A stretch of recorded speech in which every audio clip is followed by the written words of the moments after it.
We are live. Welcome back to Cinema Fanatics. Welcome back, John. Thank you very much Yay! for having us again, Kerry. No worries. Thank you for coming back. Yeah, didn't scare you off. No, not at all. Cool. Well, tonight's stream, as we are the geekiest channel on YouTube officially now, from what's the channel you work for sometimes? Squabblebox Um, HQ. Box, yes. Yeah. They call us two geeks when we do the physical media stream. So we'll embrace the geeks name. And tonight we're talking about comic book movies. Dave James, the guy who runs Squabblebox, is always calling us a geek. That's always good. Wear that with pride. No. Now, comic book movies run the gamut from the great to the good to the bad and The ugly. no, What? the downright bizarre. Now, I'm a huge comic book movie fan. John, not so much. So, hopefully, with this stream and future parts, all being well, I'll convert him into one. So, without further ado, let's get started and we'll talk. Our first movie is 1966's Batman. Batman. Is this the shark repellent one? That's the one, yes. That's the one, yeah, when the shark's biting his leg and they made out of Yep. metal or something, aren't they? And he's got shark repellent, right? Yep, that's the one. It was a culmination basically of the four main villains in the TV series: Yeah. Catwoman, Riddler, Joker, and Penguin. All come together to thwart Batman and Robin. But spoilers, they don't manage to do so. And Penguin's Burgess Meredith, right? That's right, yep. Yeah, but I really like Burgess Meredith. He did a great movie with Anthony Hopkins called Magic, a horror movie. But I think I've heard of that, all right, yes. I really like Burgess Meredith. He's a really good actor, man. When he was, He's a good Penguin. yeah, he does. He's a great Penguin. Yeah. In fact, that's who I think of. I don't really think of. Although Danny DeVito is another great actor, I don't really think of Danny DeVito. I think of Burgess Meredith when I think of the Penguin. That's good. So Right. would you think just see who else was Well, who was Merryweather as Catwoman? Merryweather? Yep, definitely. I mean, Catwoman. I think Michelle Pfeiffer when I think of Catwoman, definitely. Okay. I'm not the biggest fan. I know me and you've talked about this before. I'm not really the biggest fan of Batman Returns. I like Batman, the Tim Burton Batman, but I'm not really a massive fan of Batman Returns. Even though it's an amazing cast, it's got Christopher Walken and Danny DeVito as well as Michelle Pfeiffer. It's it's a great cast, but it wasn't one of my favorites. But I do think most of the time. I mean, when people see Joker. Who was it? Was it Cesar Romero? Cesar Romero, yeah. Did you see? Yep, Cesar Romero. I mean, that's the face you see. You see him and Jack Nicholson when you mention Joker, right? But there's also the animated show. I remember that. I don't. I wasn't a huge fan of it, but I watched it sometimes when it was on. Oh, the 90s animated Yeah, Batman? the 90s animated Batman with Mark Hamill. Yes, that's why I watched it because I was really into the Guyver at the time with Mark Hamill. I remember him coming on to voice the show, and that was the reason why I tuned in. But I do love the original Batman. I do. It's Adam West. I think I've seen every episode of the original show. It's, I mean, I know it's fun. It's got the campy value and stuff, but I mean, it's cinema history. It's TV history. You know, it's a huge part of history. It was the first colorized TV comic book adaptation of. Before that, there was the original Batman and the original Superman and Captain America. Yeah. In the 50s. Captain America, that's something we can come on to. I'm a big fan of Albert Pujols' Captain America. Yeah, that's somewhere in the comic book box sets. But yeah. Captain America was first RKO. Did them. Or was it Republic? I think it was from Republic. Was Flash Gordon a comic book character? Yep, he was. So he was, but was it like serials in the newspapers? It was serials, yes, initially, and then it became, kind of like features of the week. Yeah. Like kind of like how the Batman TV show was. Yeah. Like a cliffhanger, and then the following week there was another episode. Yeah. But they were shown in cinemas rather than obviously television because. Flash Gordon's great. I really like the Flash. I've still got the Poundland DVDs when they did all the old black and white Flash Gordons. Oh, right, very good. I bought them all in Poundland. Many moons ago. Yeah. Cool. But yeah, Flash Gordon is comic book with Ming the Merciless, and Yeah, the movie wise, I'm not too familiar with the TV series, to be honest yeah. with you. But I always like Max von Sydow as Ming. It was serials. It was like you were saying they used to show them Yeah, in the as shorts in the cinema before the main feature. that's But right. Yes. there was some great ones. I mean, I love those serials. I've got quite a collection of them. Bela Lugosi did some great ones, like The Phantom Guest and All right. stuff. I didn't know you did Yeah, them. oh yeah, there's some really good, especially when he was like towards the end of his career, when he was just doing anything. He Mm. did. He did some great serials. Bela Lugosi. But no, I love the Flash Gordon ones. I just thought I better check because I wasn't sure if Flash Gordon was the comic book first or the serials first. I think it was the serials. I'm not sure. To Oh, yeah. be honest with you, as I'm not too familiar with the serials. I mean, it was. But Sorry, no. no, I was going to say I kind of know there were serials because, well, Kathy Bates Yeah, from Misery when she goes to see talking about yeah, going to see things like that in the cinema when she was younger in yeah, film. But yeah. you're going to Kathy say that? Bates. But I mean, Batman. I think the coolest thing about Batman is that Adam West never took himself that seriously. Yeah, And it was like, I mean, you can tell he's like a gentleman of television. Like when you see him later on when he's in other roles, he really wasn't bothered about sending up the fact that he was Batman in them tights. Do you know what I mean? yeah, It was, I mean, it was. I remember him in. He was the mayor, wasn't he? And was it Family Guy or yeah. American That's Dad? right. Mayor Adam West and Family Guy. Yeah, It was, he had a pretty great career, didn't he? When he got older, he had a varied career. Definitely. He, well, I don't know. I'm not familiar with his other work, I've but seen he him in a did. couple of good thrillers. He was in a good thriller. I wish I could remember it, but I can't remember the name. He did a kind of a sequel, unofficial sequel to Batman with Burt Ward in 2003, I think it was. Did he? Return to the Batcave. Oh, cool. It's kind of like he started as himself, Yeah, but it was kind of like a history of the show, how they made the show, and how got cast and stuff. I'll check But it they out. obviously That. had different actors playing young Adam West and young Burt Ward. Oh, I was just looking at his IMDb. He was in Drop Dead Gorgeous. All right, okay. Can you remember that about the pageant when everyone's getting flipped and knocked off? That's All what he did. Judge did he or something like that. it was a good movie. It I do was remember that, right? But I don't know, I'm not familiar with it. I do remember. Kirstie Alley and Kirsten Dunst. It was a really good film. Okay, I've looked that up then. I'm trying to find that good thriller that I saw him in. I'm just having a look on his IMDb. Yeah. So anyway, this, as I said, is a very famous because it's got the four main villains Yes. from the TV show. Very, very. The first time they've worked together in a kind of an episode or a series or a film, you know what I mean? But excuse me, what most people don't realize now, if you know your comic books, Yeah. you'll be wondering why is there no Batman live action TV series? Yeah. Um, there's been a cartoon and well, cartoons, I should say. One Dark Knight. That's what I was thinking of. He was in Ah, one. He was in One Dark Knight with flipping. Is it Meg Tilly? all from thing Child's Play. Yeah, it's Meg Tilly when she gets locked in the. What do you call it? Oh man, where Phantasm happens. She gets locked in one of those places overnight. The Oh, the like mortuary. yeah, in the mortuary. Aye, that was good. No, that was good. That was the one I was thinking of. We did a few good ones. I was just One looking Dark through. Knight. That's kind of a on the nose.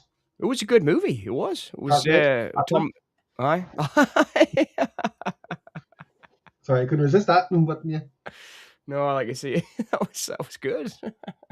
but yeah. So there's no live action since the original Batman TV show. Well, not the original, but the 1960s Batman, and that is. I'm sorry, excuse me. I've got a bad cough. The reason being is 20th Century Fox, now Disney, ironically own the rights to the character. Yeah. So Disney own Marvel, so they won't be putting out Batman anytime soon, unless Warner Brothers decide to buy the rights back from Disney, which is going to be weird, but Yeah. But you've had shows like Gotham and other iterations of the character, but Yeah, never. well, Batman, definitely. Yeah, I mean, I Mm, mean, Gotham was okay. It was like I say, it was. I don't know what it is about the more modern series that they just seem to take themselves a little bit too seriously for me. That's one of the things. I mean, I know obviously Tim Burton took Batman very seriously, as did mm, Christian Bale's. What's his name? Michael Keaton. Sorry. Michael Keaton. No, the guy who directed Dark Knight Rises. Nolan, Oh, Christopher Nolan, Nolan. Christopher Nolan. I Yeah. mean, I mean, he obviously took it very seriously, you know. But it was just I don't know. There's something about the '80s movies I like better. The '80s comic book movies, '90s comic Mm. book movies that just didn't take themselves that seriously. They were all about the entertainment. So would you have read many comic books growing up? Yeah, I'm a big comic book guy. I love Oni Press. I love Milk and Cheese. I love Dark Claw was one of my favorite superheroes in comics. I was a huge 2000 AD fan, like huge. I mean, Mm. I've still got loads of 2000 AD annuals and stuff. I was digging them out the other night because we mentioned them on a previous Yeah. stream. But yeah, 2000 AD was my big thing. I was a big 2000 AD fan. Cool. Well, excuse me. A lot of fan magazines as well. I read all the Mm. Farscape comics. Because I'm a big Farscape nerd. I absolutely love that show. Cool. We'll Can come we to can we I was just looking at the YouTube yeah. there, YouTube there, Carrie. It was I don't think we've got chat turned on, just in case anybody wants to talk. Oh, happy not. No, I was just looking how the stream was going. All right. No, it's on. Is it? All right. Hmm. I can't see it for some reason. Oh, hang on. Just in case. But Hmm. if I'm wrong, I'm wrong. I don't know. It's been a couple of weeks since I've done a stream. Yeah. There. All right, cool. Nah, Hmm. I wonder why I can't see it. Well, that's just me then. Maybe nobody's commented yet or chatting. Aye, maybe that's Come what on, people, show us the love. it is. Show us the love now, bitches. hit that subscribe. Yeah, hit that subscribe button, like button. whack, Big show. whack that button. Yeah. Or we'll send Batman on you. Oh, That's down. smash that like. Yeah. God, I was laughing so much that my glasses steamed up. Oh dear, that's not good. So God, look at my eyes, man. Batman You was can seminal tell how in the tired I 60s. am. Oh, definitely. Definitely. Yeah. Adam West Batman. I mean, like I say, I've seen every episode of that series. I really do like it. And like I say, Burgess Meredith is probably my go-to Penguin, Cesar Romero, you know. Hmm. Him and Jack Nicholson are the best Jokers. It's it's like we say, it's a piece of TV history that it Yes. really is. And I mean, it influenced everybody from, from Tim Burton to, Seth MacFarlane, didn't it? So Yeah. we'll have to give it its due. It was a great, Hmm. great piece of So TV in the grand history. scheme of things, well, actually, I think when we're finished the whole parts, I don't know how many parts it will be, but let's say 4 for argument's sake. Mm-hmm. We'll do a ranking video. Excuse me? Yes, a ranking video. Oh, ranking video. Yes. I thought you said Not something else. that. No. So yeah, Batman was 760s. Definitely. What would you say would be the 70s? Wonder Woman, perhaps. Mhm. I did watch Wonder Woman, Linda Carter. 70s superheroes. Got to be Superman. Oh yeah, I Probably would for the say. for the cinema would be Christopher Reeve and Richard Donner's Mm, Superman. I yeah. mean, that was one I watched a lot. Superman 1. I didn't watch Quest for Peace and stuff as much, but I Mm, did watch Superman 1 a lot. yeah, it was always on TV here. I don't know about over in Yeah, England. it was usually I watched it on TV, I think, as And well. Superman 2. And Yeah. to be honest, out of the 4 Christopher Reeve ones, I always like Superman 2. Superman 2, yeah. And my least favorite would, at the time when I was growing up, would have been Superman 3 because I didn't like when Robert Vaughn's sister gets turned into a robot. Oh, yeah, it's scary, I that bit, was isn't it? I was scared shitless of that bit. Yeah, it is. It's scary because it's like the practical effects look. Mm, I mean, it was so well done though as well. I mean, obviously it's yeah, stop motion, right? Then it just comes bit mm, by bit when she's in the yeah, it looks when she's yeah, in the machine. But aye, that was spooky. It was. It was Mm. spooky, that. But going back to the first one, that was definitely groundbreaking, and it lived up to the hype. Because the tagline "You believe a man can fly" Yeah, I know. definitely worked for that. Well, it was, I remember when, I think it was Kevin Smith, when Christopher Reeve died, he said that. He said, Mm. "Thanks for making us believe that, man could fly." It was sad, well, sad obviously, but it was poignant because Yes, obviously Kevin Smith's one of my favorite filmmakers from the '90s, and, I mean, he had the whole show, didn't he? Comic book guys. He bought the comic book store in Red Bank, New Jersey, and, he had his friends, man, what'd you call him? Jason Mewes and No, um, it was the guys, man, Ben Affleck and Flanagan, oh, Flanagan and the other guy from Mallrats and stuff. yeah, yeah, They worked in there, the two of them. Jason Lee. Was it Steve Dave and Flanagan? It was Steve Dave and Flanagan, right? Oh, sorry, I'm thinking of in Clerks. Alright. Oh, Clerks was Randall and, Dante, yep. Dante, yeah, that's right. Yeah, Yeah. Brian O'Halloran and Jeff Anderson, fucking That's it. amazing. Yeah. Man, that was flipping sad. I mean, I know it's kind of a comic book tied in-ish movie because Kevin Smith's such a comic book guy, and he was supposed to do Nick Cage and Superman, wasn't he? Was he? I thought that was. Yeah, he tells a great story when he does the live shows about, the producer was, what do you call the woman who directed Prince of Tides, the really famous singer from Yentl and all that, and Oh, Barbara Streisand. Barbra Streisand. It was her hairdresser had become a producer, her like Oh, kind of makeup hairdresser guy. And, Kevin Smith, honestly, look it up. Anyone listening, if you're a Kevin Smith fan, it's great. He tells a story, and he wants this giant spider in the film, and Kevin I did. Yeah, yeah, I remember that. Kevin Smith's just like, "This isn't gonna work." That's like, and he said, "My heart sank," because I was like, I really wanted to do it, and it was just like, but he tells a great story about that. He did direct a couple of episodes of the Flash TV series. Didn't he? He did the premiere, didn't he? The premiere No, episode. Did he not? no, he did season 7 and some of season 8. All right. Can't remember which ones of it. The Flash. But Jason, Not the greatest TV series in the world ever, I have to say. not the best, no. But Superman definitely for me was hugely inspirational. I loved the films, even though, as I said, the third one scared me to shit. I But think what I loved about it the most as a kid was the romance of it. It was, I mean, it's very, very cinematic. yes, I mean, Richard Donner is an incredible filmmaker. I mean, he did it was, yes. Superman, The Omen, Lethal Weapon. I mean, that guy's credits, Maverick. It's his list is Thingy just as well. incredible. Legend, not Legends. What was the one? Same thing though. Lady Hawk. Lady Hawk, yeah, with Rutger Hauer, one of my Yeah, favorites. and Matthew Broderick. And Catwoman, Michelle Pfeiffer. Yes, that's right. Yeah, Right. It's like 6 degrees of comic movies. yes, pretty much. But yeah, I always loved Terrence Stamp in the second one. Yeah. And the woman who plays Ursa. Yeah, I remember her from, what was the movie she was in? Was it with Sandal Bergman from, was it Conan the Destroyer? I think it's Conan the Destroyer, right? I think it is. Yeah, Oh, yeah. I think so. I think she was the bad guy in Conan the Destroyer. That does sound familiar. Yeah. But from 1970s, I won't say cult classic because it's so well known and so well appreciated. To a cult classic. Yeah. Not many people have probably seen this, but Doctor Strange. the original Doctor Strange movie. So who plays Doctor Strange in the original? Who plays Doctor Strange? John Mills. John Mills. Yep.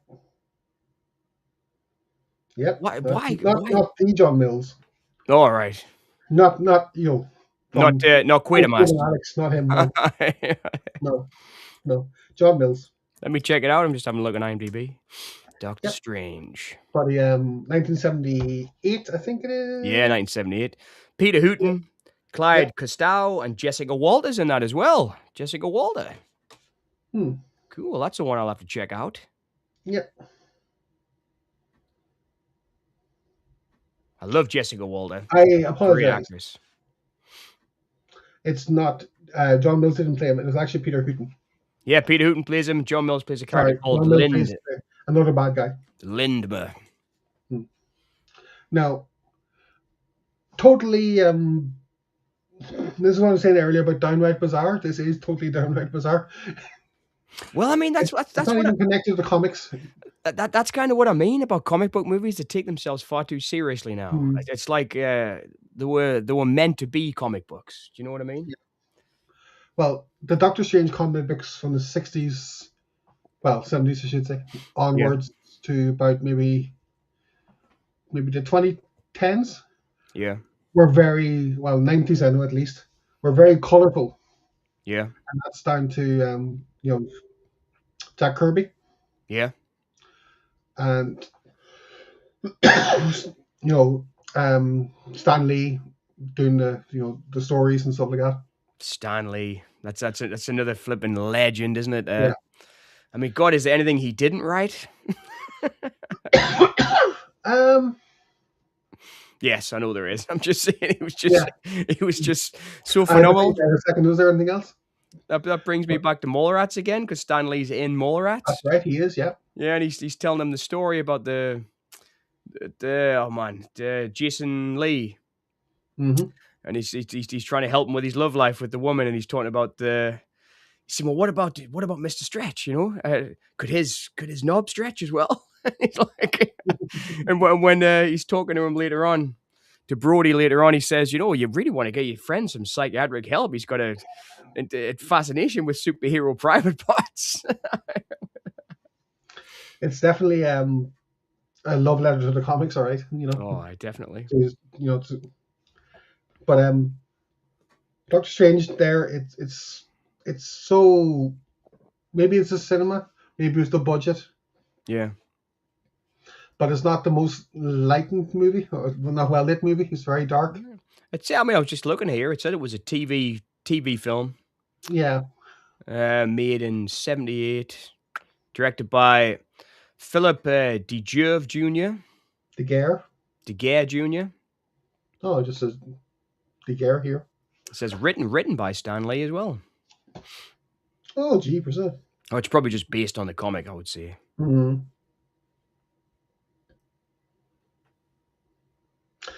But yeah, that's one of the bizarre movies. That's on my list, and I must check that one out. Okay. Maybe I'll rip it for you and send you the MP4.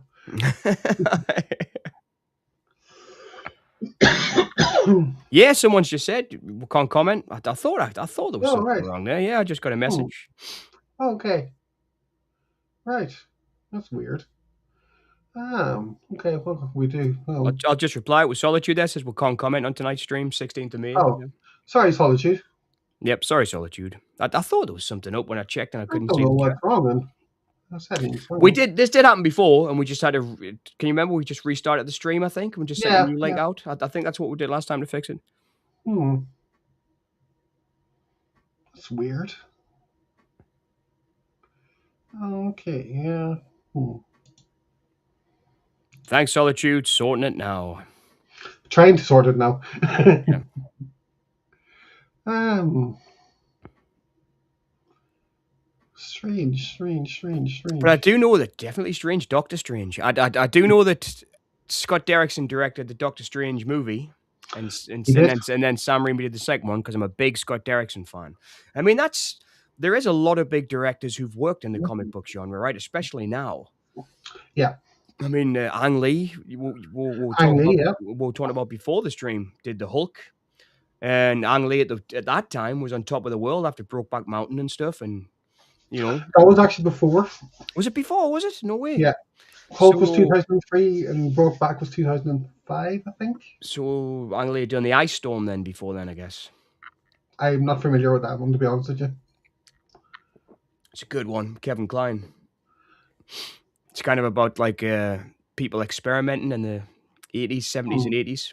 It's good movie. Ang Lee's a great director. And that was a good movie, The Hulk.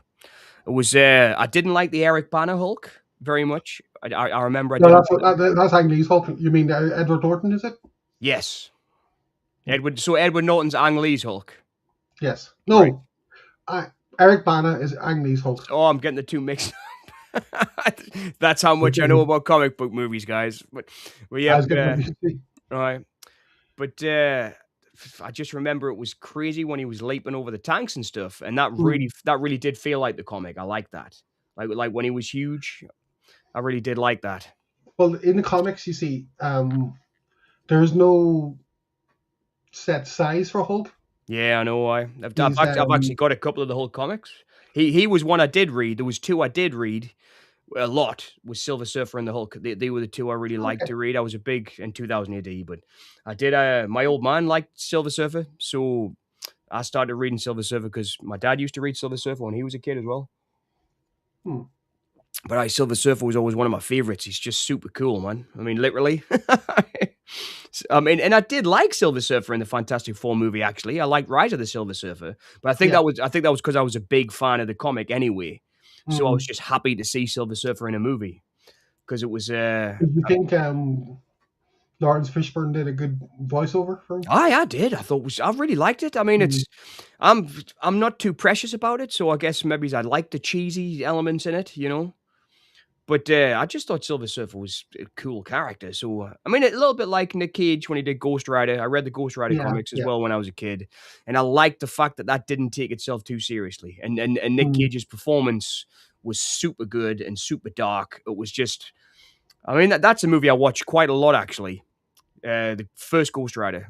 Yeah. Ghost Rider Vengeance, not so much, but Word of Vengeance. Yeah. yeah, It's not good. I do really like the first Ghost Rider. I think it's an excellent, film, and Nick Cage was kind of at the top of his game when he did that. It was like, Mm. the top of his game the second time around. It was just after he'd done Con Air and stuff and kinda had that second wind, you know? No, I think you're 10 years early for that. 10 years early for that. So he Yeah. done because On he's Air was 98, 99. yeah. Um, Spirit of Vengeance was 2011. Was it 2011? Flipping Yeah. heck. God, But I thought it was before well, then. roughly around that era.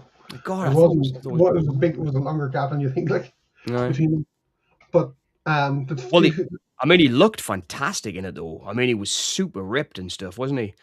It seemed like it was just like because the first one, yes, he was. Yeah. he had that first wave, and then he had a bit of a dip, and then he came back after leaving Las Vegas because he got the Oscar nomination for it, and then he just kept rising and rising and rising. I thought, I mean, that was I love Nick Cage's career, I really do. I mean, he takes his name from a comic book character, right? Mm-hmm. Don't know who, but I think it's Luke. Oh, yeah, yeah. Luke Luke Cage. Cage. Yeah, Luke Cage. yeah, One of the defenders. yeah. Um, but yeah, I'm trying to think there. Um, there's a link between one of my favorite directors and the Fantastic Four movies Yeah. from 2005 and 2007. Did we manage to get the comments sorted out? Should we restart, you think? And No, I haven't actually. should we do a new link? Just so people Um, just so people can comment because we've only been going for half an hour. okay. That's Because it'd be good. right. I'd love to hear Yeah. Solitude's thoughts. Okay. Right. Grand. Yeah. I'll stop the stream and then we'll restart. All right. I think that was. I'm sure that's how we solved it last time because this Yeah. happened. We'll give it another one. It wasn't one on Cinema Fanatics. It was one that I was doing on Boneyard. For some reason, I'd set it up really early and the comments didn't work. Okay. And it was in YouTube. I had to go in and allow the comments. Right. Well, I'll try that first of all. Okay. See. So yeah, it was in the YouTube settings that I had to change it. Yeah. Okay.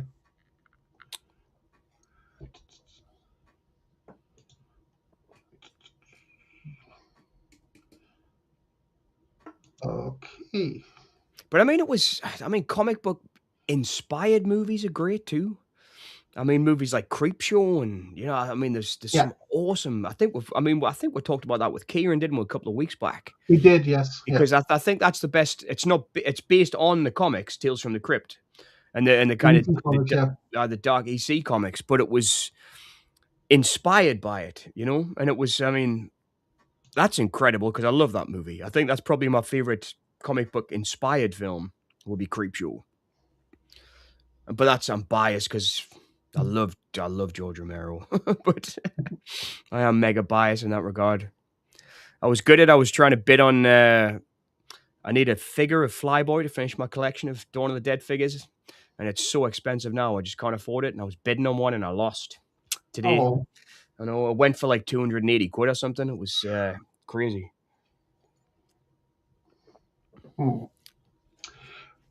okay.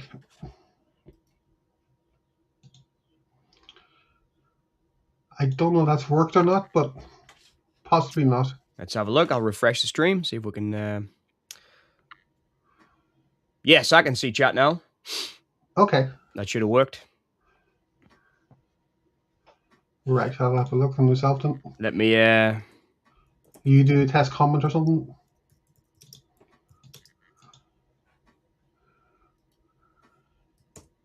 Can you see that chat is now running? Yep. Fantastic, Yeah. very cool. So solved. Awesome. Sorry about that, gang. That's on me. I don't know what happened. But... So. Excellent. Cool. I'll type something now. Well done, one and all.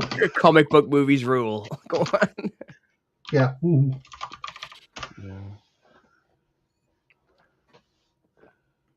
That work. Yep. Yes. Welcome, one and all. Eventually. Yay!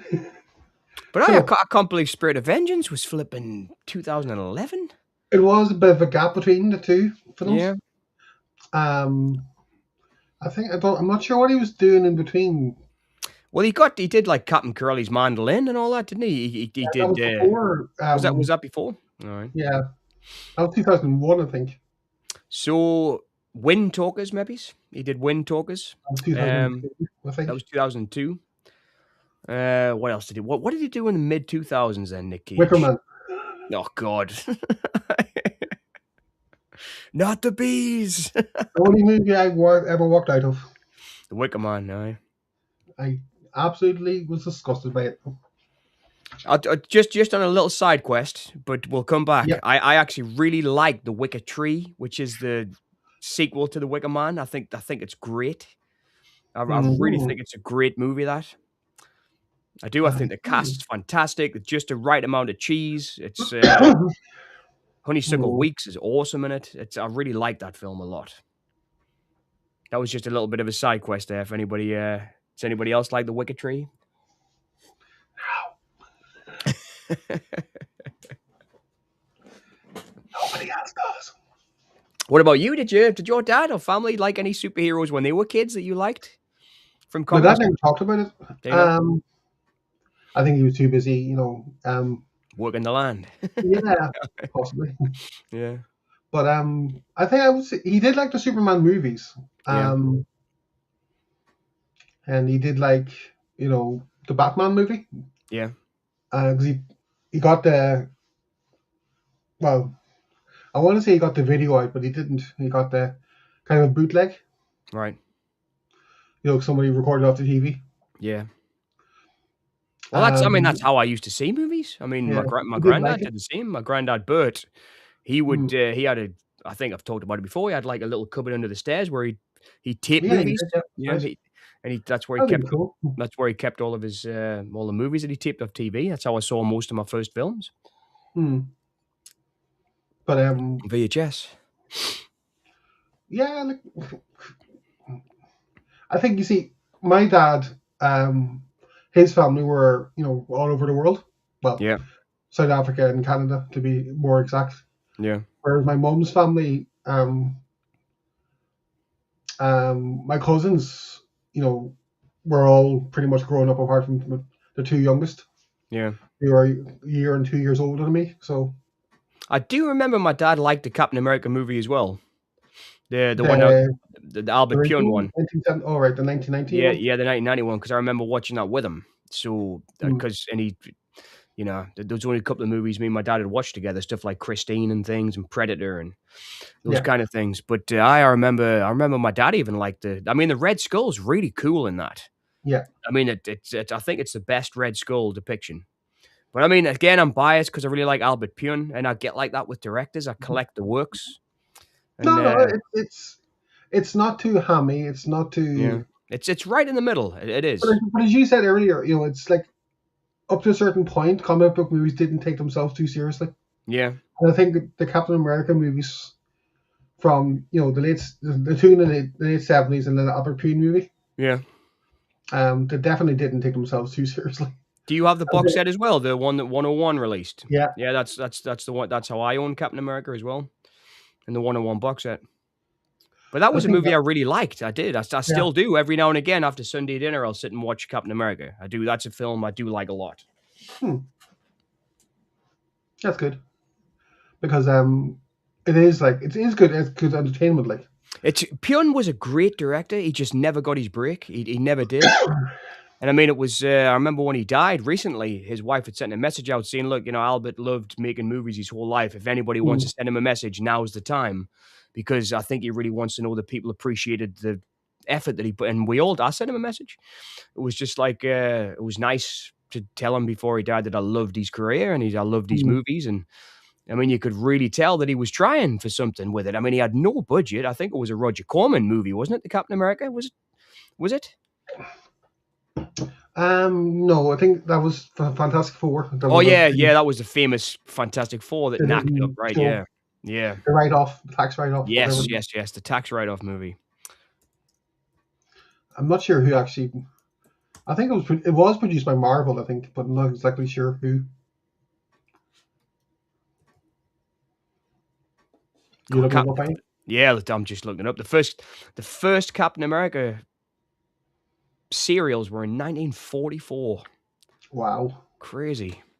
Yeah, there it is. Captain America 1990 PG. This is my favorite superhero. Albert Pune, writers Joe Simon, Jack Kirby, obviously because he based on his characters.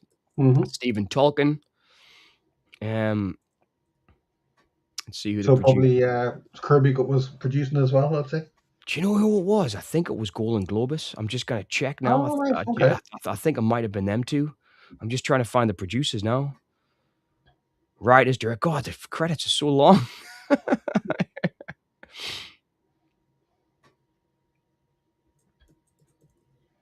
Yeah, it was. It was Golden Globus. All right. Joseph Calamari, executive producer. Menem Golan produced it. Hmm. Tom Karanowski, Stan Lee was an executive producer on it, and Stephen Tolkien was associate producer. Hmm. I knew it was somebody famous who produced it. I remembered last time I watched, I noticed the name. Just thinking about it, actually, when you say that, just another comic book TV series from the 70s comes to mind. The Incredible Hulk, Yes.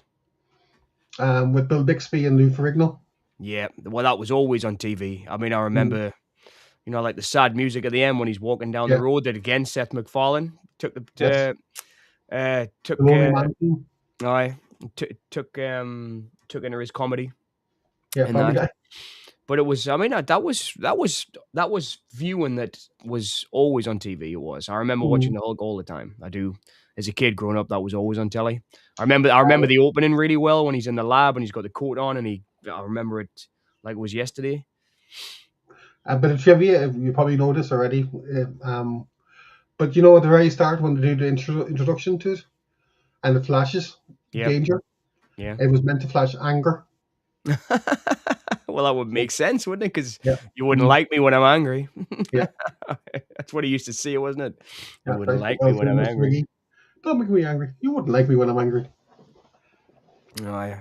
But I love that show growing up. Again, I was scared when he hugged out Oh, yeah. because I'm such a wimp.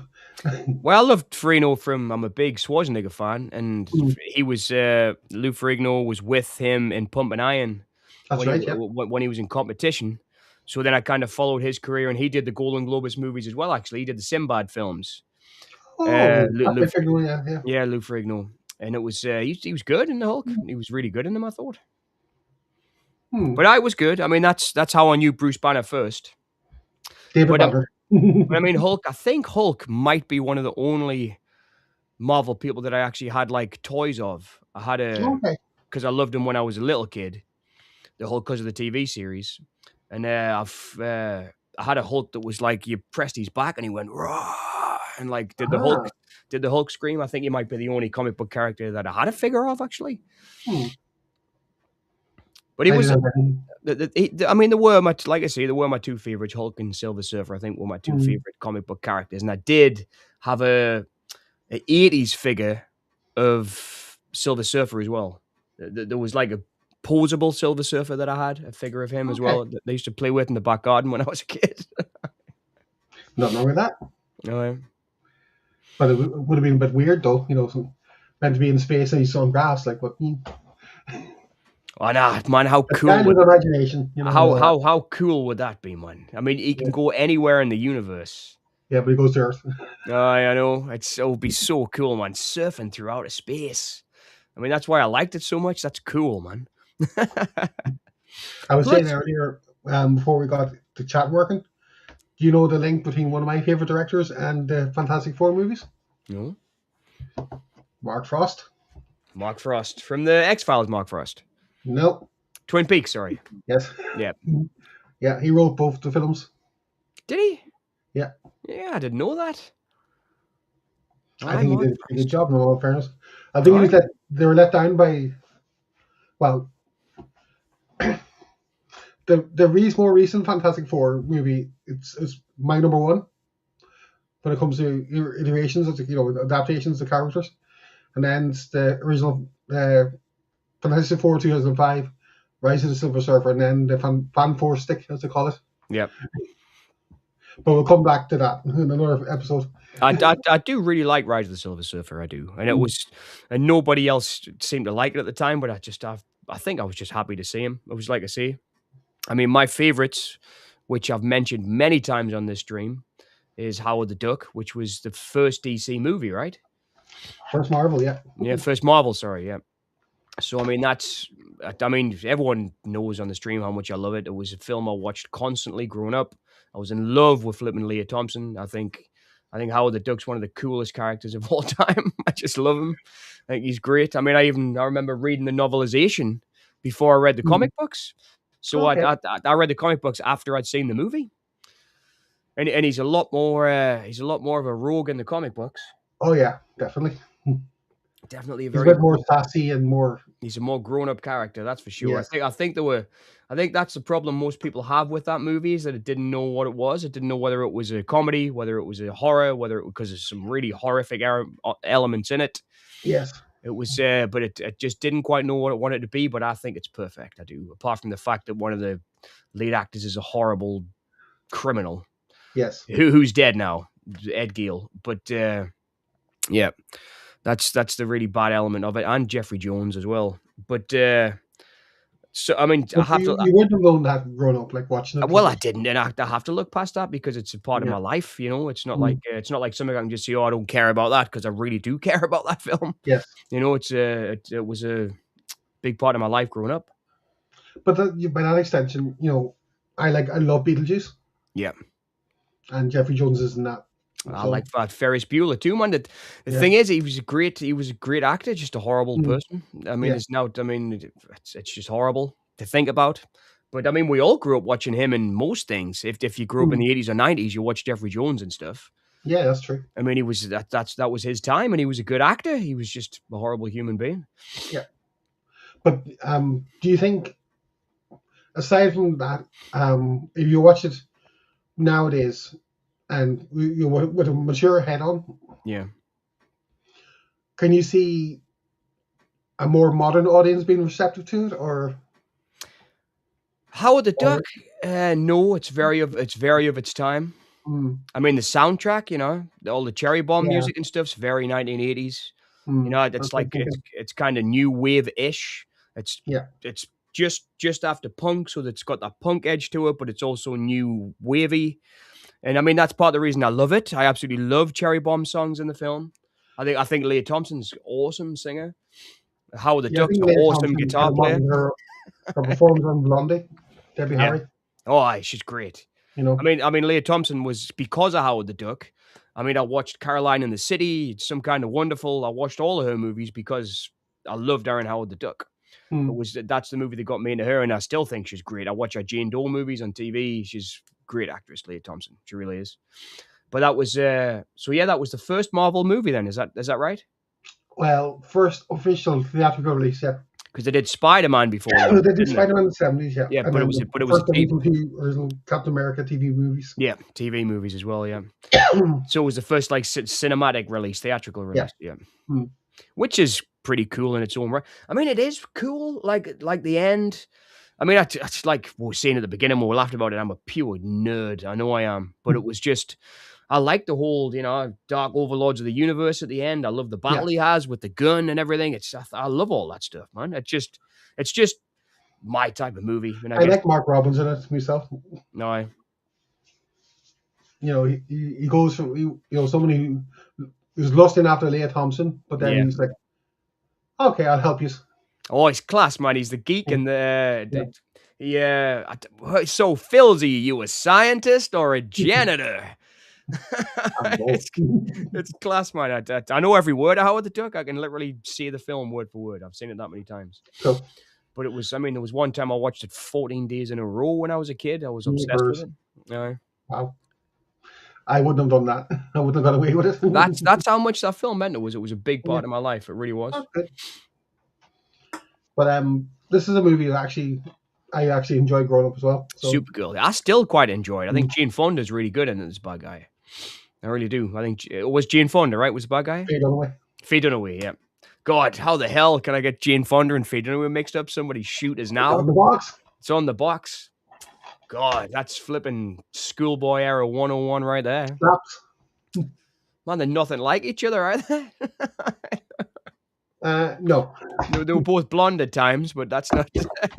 No, not one bit like each other. No. Now, Faye Dunaway's great. She is, and she's a really good villain as well. And Yeah. she, a bit like Tommy Lee Jones in Batman Forever, I think she knew exactly what she was doing with it. Mm. And I think that's why it's good. I do like her performance in it. I do. And I don't think it's a bad movie at all. I don't know why it gets so bashed, actually. I think they kind of did the right thing because in the comics, Superman's main weakness, apart from kryptonite, is actually magic. Yeah.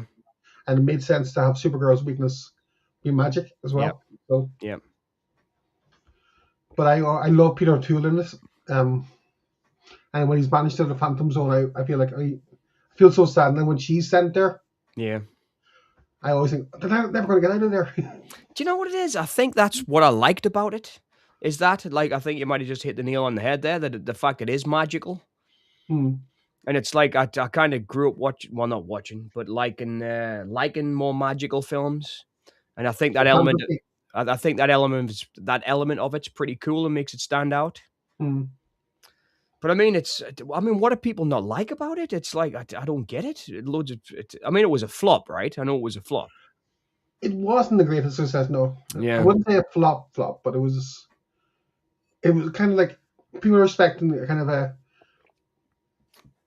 Christopher Reeve, but in female form. Yeah.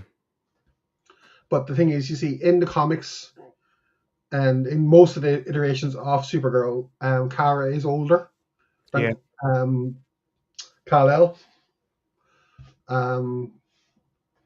So it made sense to kind of have a younger Kara in the film because she's going to school, she has to blend in, and she's not going to be a journalist like her cousin, and it made sense to kind of strip the character and make it something new. Yeah, totally. I mean, I didn't just want Superman with a girl. No, exactly. I wanted something different. At all. It's good. I think people were expecting that. Yeah, I think that's why it failed. I think damn right. I think that's why it failed. I think that's what it was. I think people were just expecting Superman with a girl instead of a different film, which is and it is different. But I suppose darker. It is darker. Yes. Because, and I think that's a lot to do with Faye Dunaway as well, because she's I think in the scene as well. I have to look at the cast here. Peter Cook. He's totally, as the boyfriend of Faye Dunaway's character. Yep. He's like, doesn't get much to do, but what he does, it's camp. He's a good actor, man. I mean, he was that way, wasn't he, Peter Cook? I mean, it was Peter Cook, O'Toole, and Faye Dunaway. That's pretty amazing. Yeah, and Mia Farrow was in it. Yeah, in the same movie. That's incredible. Excuse me. Yeah, There's pretty stacked cast like for its day. And it must have had a big budget because of the success of Superman 1 and 2. Yeah, well, it's not really. Was it canon? Yeah, it was. No. Yeah, Supergirl was Canon Films. I'm pretty sure it was. Yeah. Oh, Evening. The chat is running finally. Awesome. Solitude. Fantastic. sorry about that, Solitude. Yeah, I know. That's on me. Don't know what happened. But I mean, to me, it was. I really liked it anyway. I did. It was a bit like. Was it Zack Snyder just did Superman there? Yeah. And was it Gunn? No, it was James Gunn, wasn't it? Sorry. Oh, sorry. Yes, Yeah, sorry. it Yeah. was. Yeah, it was James Gunn, not Zack Schneider. Zack Snyder did Man of Steel. Yeah. That's what I was thinking of. Yeah. Sorry. Yeah. James Gunn. Yeah. And it was okay. It was. That was pretty good. I actually thought it was better than the 70s Superman. Well, I think I've said this before. I might have on the stream, but I know Dean Cain's a bit of a douche now, and he's done some horrible things in the media about his political views and stuff. But I loved Lois and Clark, like I really did, with him and Terry Hatcher. I thought that show was great. I used to watch it. I think it was on Channel 2 when I used to watch it when it first aired in the UK. It was that. I think that aired in RTE for us. So he was always like kind of after Christopher Reeve. He was like my go-to Superman after Reeve.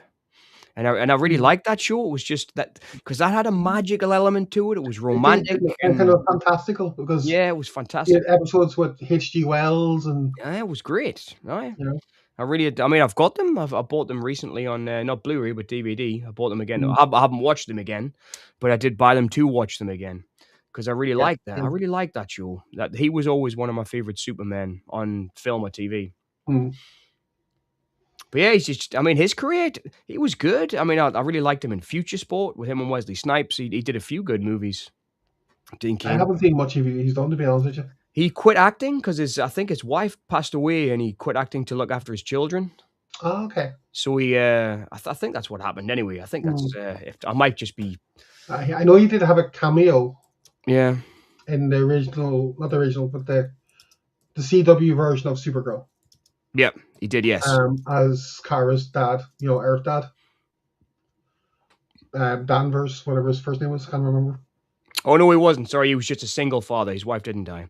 He said Dean Cain deliberately stepped back from mainstream Hollywood to prioritize being a devoted single father to his son. Ah, okay. Oh, fair play. But I remembered reading that because I was a bit gutted when he kind of disappeared because I was a big fan. But yeah, recently he's done some. I think he joined ICE in the States. Yeah, he did. Yeah. So it was like his own political thing, and he was really pushing his political views on TV. Which is, I mean, it's fine. You can do what you want. Yeah, I mean, just because you don't think the same as me, But it doesn't mean you haven't got the right to speak your mind. But that's fair.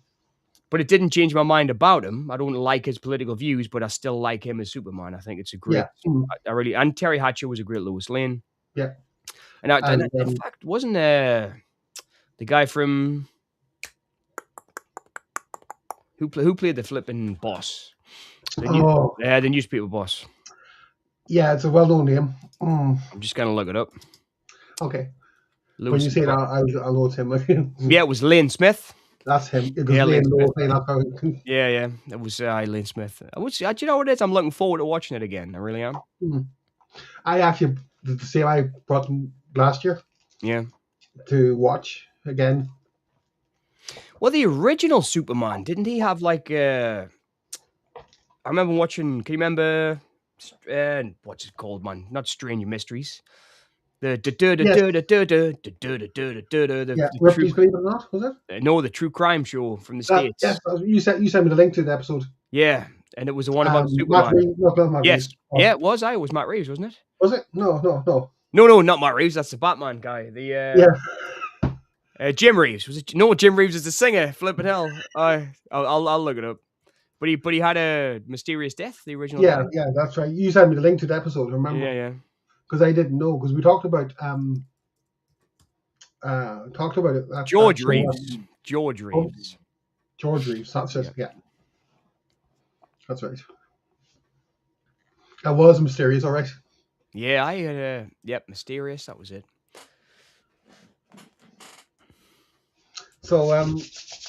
Supergirl is now we're kind of going bit of a DC Yeah, but it was kick at the minute. I did like it, and you could see it had a bit of a budget, and the Mm, cast was great. It was I don't know. I think maybe it's because I'm not as diehard like the comic books as the real diehard fans that I can see. I like it. Do you know what I mean? mm, Maybe that's what it is because it's not a cool film to like. I know that. Whenever I've brought it up in conversation, people have said, "Oh, it's not," but I genuinely do enjoy it, and it's like it's similar to Superman. If I watch Superman 1 and 2, usually I'll watch Supergirl after I watch them. You know, I will. I'll stick it mm. on. Well, Christopher Reeve was meant to have a cameo in it. Kind of a flyby, whatever. Flyby. Yeah, but it didn't work out. Obviously, I think he was Yeah. because the Superman 3 didn't get the love it deserved. Whatever. So there was 2 more, right? There was what was Superman 3? Superman 3 was just that was 83. Supergirl was 84.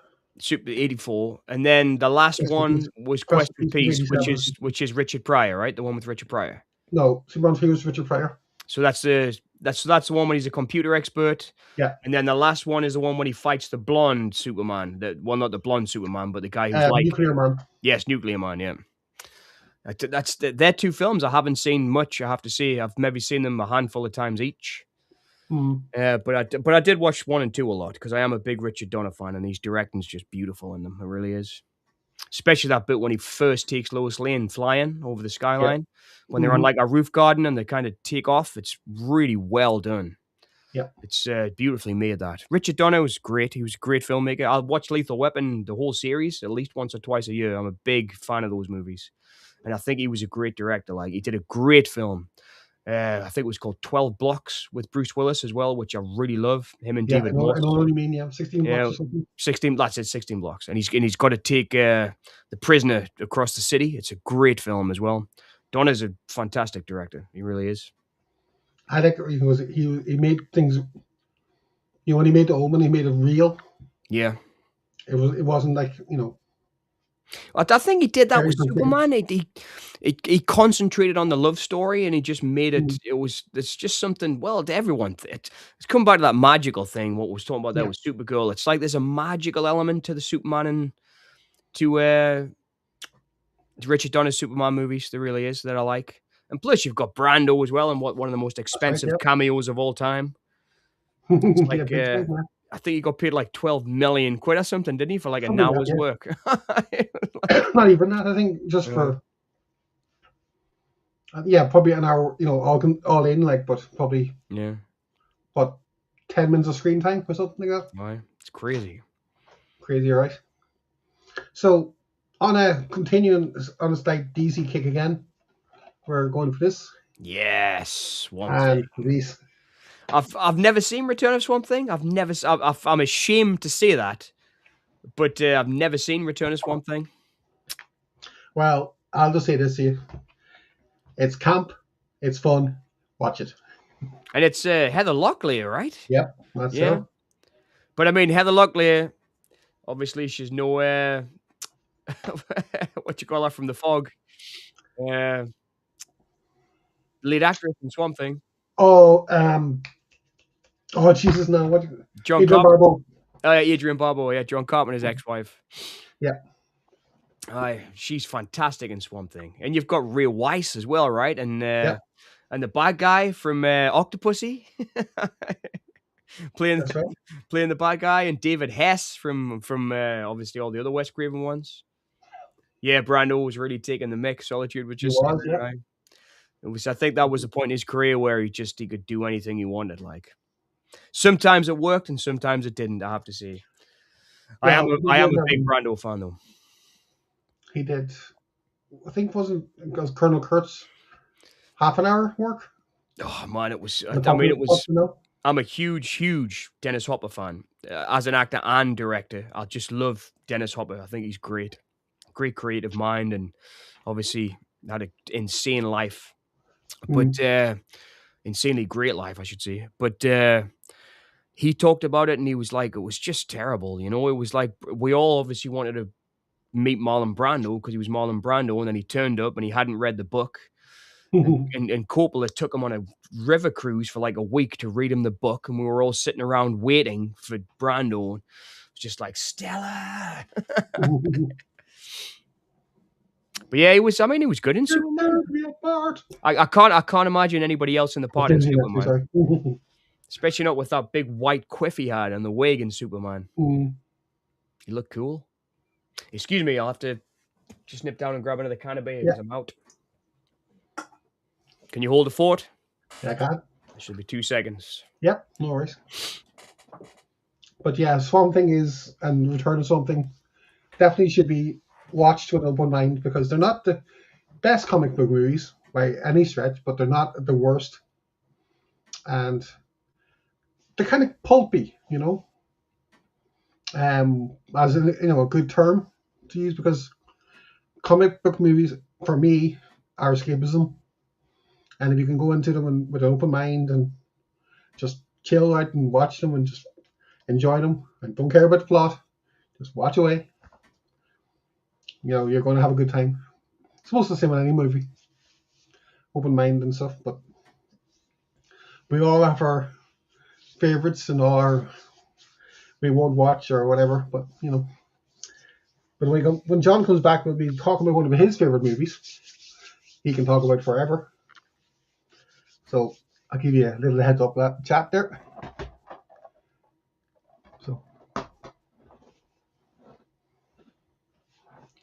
So yeah. Solitude, what about yourself? What's your favorite comic book movie? Or performance or acting moment or whatever. Welcome back, Johnny. The lonesome foghorn blows. Hello, Jack. Is there a fish in the percolator? There's a fish in the percolator. There's a fish. I got two, so I won't have to go back down. I just asked Solitude what his favorite comic book movie is. So, and we got a sneak peek at the next choice. I'm not into that sort of movie. Oh, okay. Fair enough. Well, I'd like to see. I'm the same, Solitude. There's a few I absolutely love, though, like Howard the Duck and Captain America. There's a couple I really, really do like, but they're not the type of superhero movies were never on the top of my list. Most of the ones I like out of nostalgia, I think. Stop. I'm not a snob. I think everyone knows that by now. No, you're not. No, that's fine. Whoa, look ahead on that. Flipping hell. Yeah. So this is our next choice. Our next pick. Oh, now this is an awesome movie. I'm totally with you on Tank Girl. Yes. Yeah, that's a great movie. Laurie Petty. Yep. Malcolm McDowell, right? Yeah. Ice-T. Ice-T. Who else? The cast is amazing. Naomi Watts. Yeah, from Twin Peaks. Yeah, Naomi Watts. Well, yeah, Mulholland Drive. I would have said first of all, but yeah, it's a great cast. It's a comic book punk movie. It is, yeah, because it doesn't feel like a comic book movie. I mean, at the time, it was kind of the William Gibson type influence, wasn't it, in cinema? Yes. We're getting stuff like Hackers and things like that, and that was kind of in the middle of all that kind of stuff. And it was a movie that I saw, enjoyed, and then read the comic. I didn't know there was although I did actually. Sorry, I had read Tank Girl. What am I talking about? But yeah, the movie was great. It's a really good movie, Tank Girl, and it's a movie I do still watch quite often because Laurie Petty's performance is awesome in it. Yeah, and as is Malcolm McDowell. I love that whole reclaiming the water thing. When he stabs the guys. Yeah, it's great. It's so fun. Yeah, as I'm saying, when you're off stream there, off camera, I should say. Just watch comic movies with an open mind. And that one's pretty dark as well. There's themes of assault in there and stuff, and there's some dark moments in it. But Ice-T is a great actor, I think. I really like him in New Jack City. I love him with Ice Cube in Trespass. It's one of the reasons why I used to watch Special Victims Unit was because of Ice-T. I was a big Ice-T fan when I was a kid. Like Cop Killer and all that, and I really liked all them songs, and I think he was a really good actor. as was Ice Cube. Actually, to be fair, Mm. Ice Cube's probably been more successful at it, but Ice-T was a great actor. I mean, he's really good in New Jack City, and he's really good in Tank Girl. Even though he's acting through all that makeup, his performance is really good in it.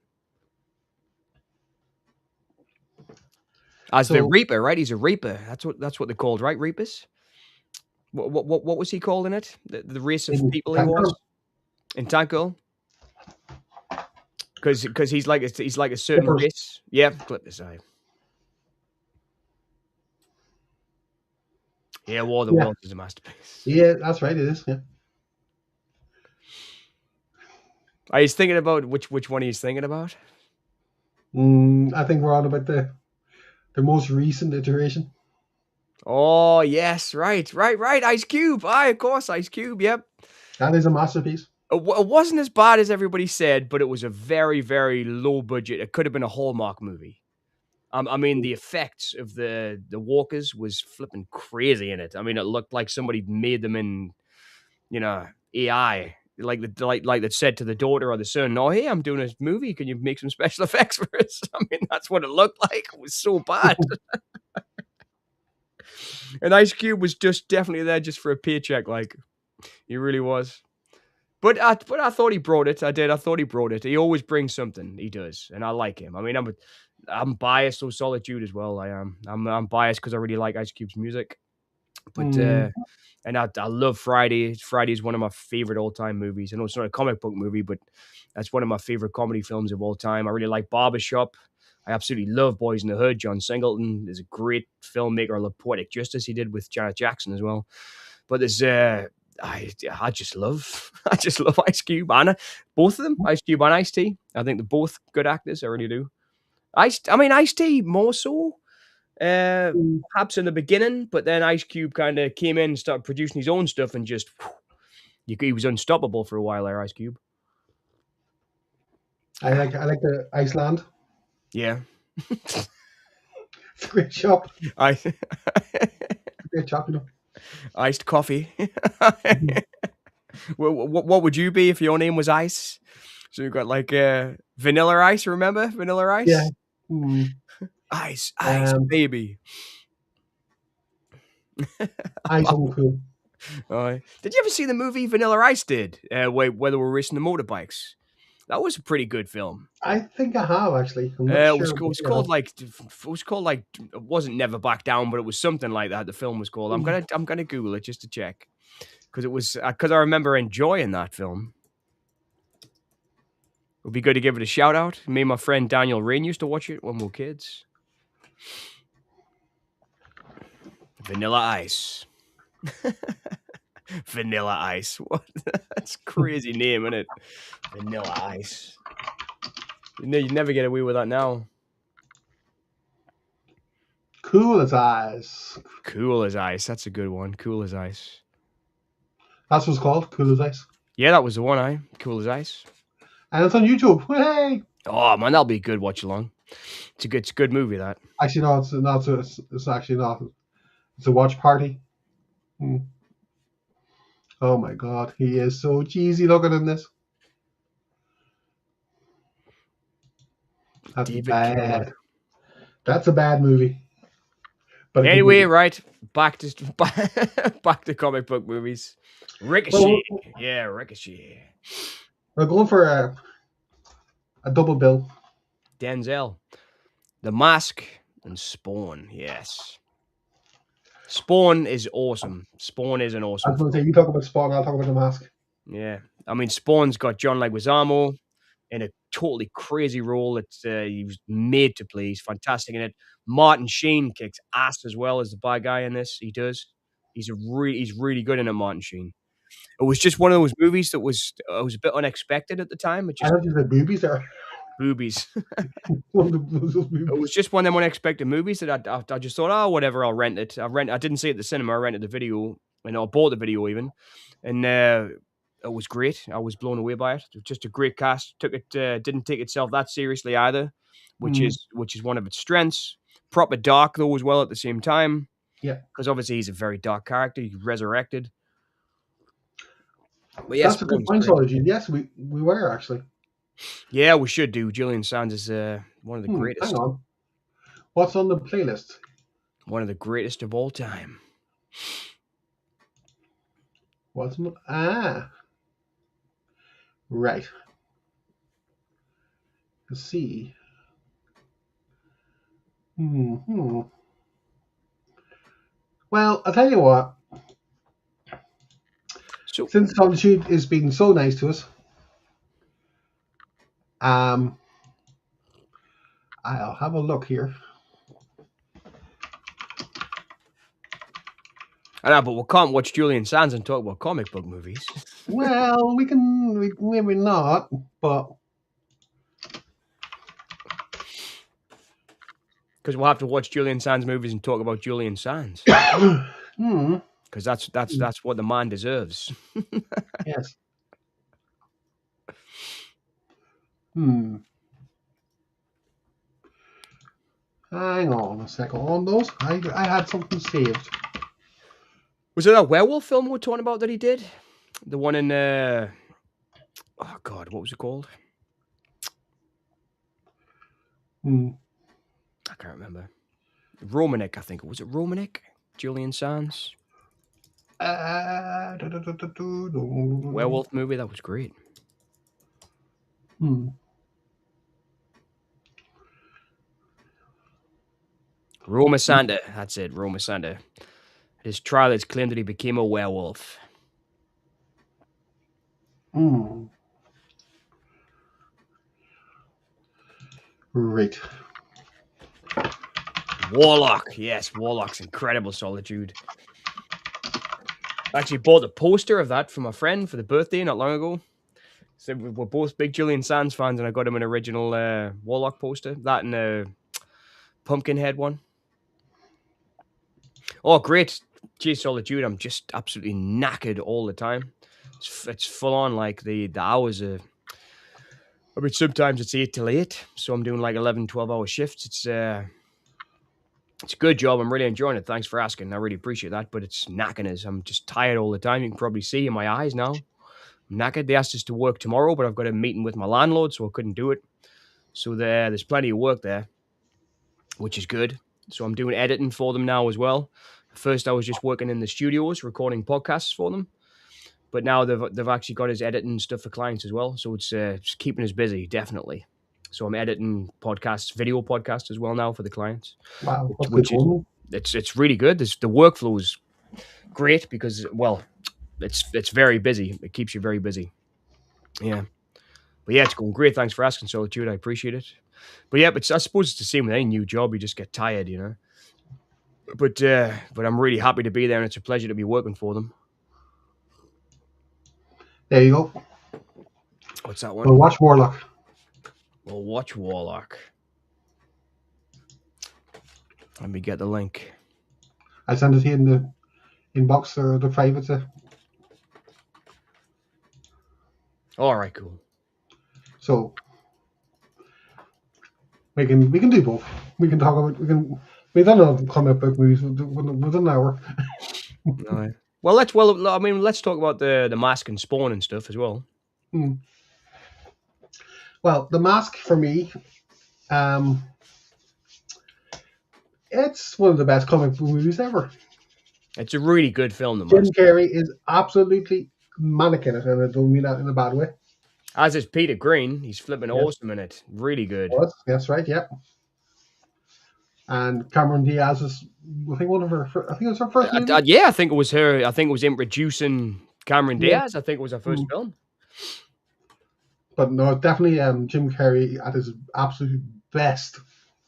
There's some great moments. Like I mean that bit when he turns into the dog at the table and does the wolf whistle. Right.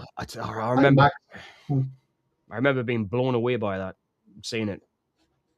Oh yeah, one of those. Yeah, I mean, it's still stand. The graphics still stand awesome. They're really good. I actually liked the. Did you see the animated show they did on The Mask? Yeah. I liked the animated show as well. They did one for Ace Ventura too, and I quite liked them. They were full of energy. I mean, he didn't do the voices, but the same guy voiced both Ace Ventura and Mm-hmm. the Mask cartoons, and I really liked the cartoons. I thought the cartoons were great.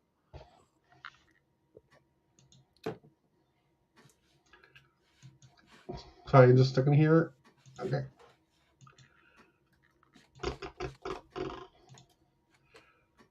Great. So that is the link to Warlock for those who are unfamiliar. So, did you get the link, John? Do you want me to send it to you again? Yeah, no, I've got it. Yeah, I've got it. It's Okay. open. I'm just ready to play when you're ready to go. Okay. So, Solitude, since you've asked so nicely, you can tell us when you want to start. So, we aim to please at this channel, the geeks within us. Have we started yet? No, we haven't. We're waiting on you to say yes or no whenever you're ready. So, Isn't Richard E. Grant in it? Too, yeah. Was it Steve Miner who directed Warlock? It was, wasn't it? it was. Yeah. It was indeed. Perhaps Oh my God. Perhaps one of my most hated or contested choices of a film that I enjoy is Steve Miner's Day of the Dead. And I'm such a big fan of Romero that I'm ashamed to even say it myself, but I really like Steve Miner's Day of the Dead. It's like I was born ready. It's like a comfort. I was born ready. Okay. We'll start in 5. All right. 12. 1. I can't count, okay? Just leave me alone. 2. And go.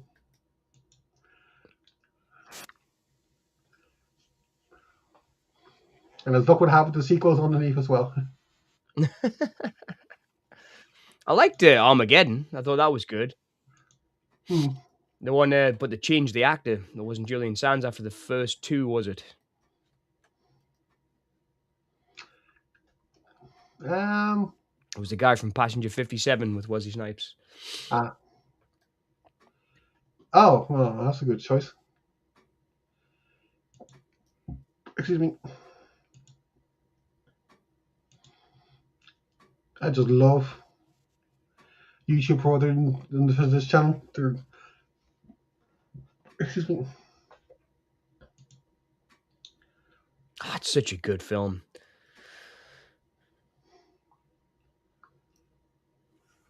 But yeah, Julian Sands is a master. Great actor. He's one of those actors who can turn their hand to anything, because they're so good at what they do. He's really an incredible actor. Did Julian Sands ever do any comic book movies? A good point, actually. I think the closest thing he did was probably with Dario Argento. He was the Phantom, wasn't he? Phantom of the Opera. Yeah. Let's have a look. Filmography.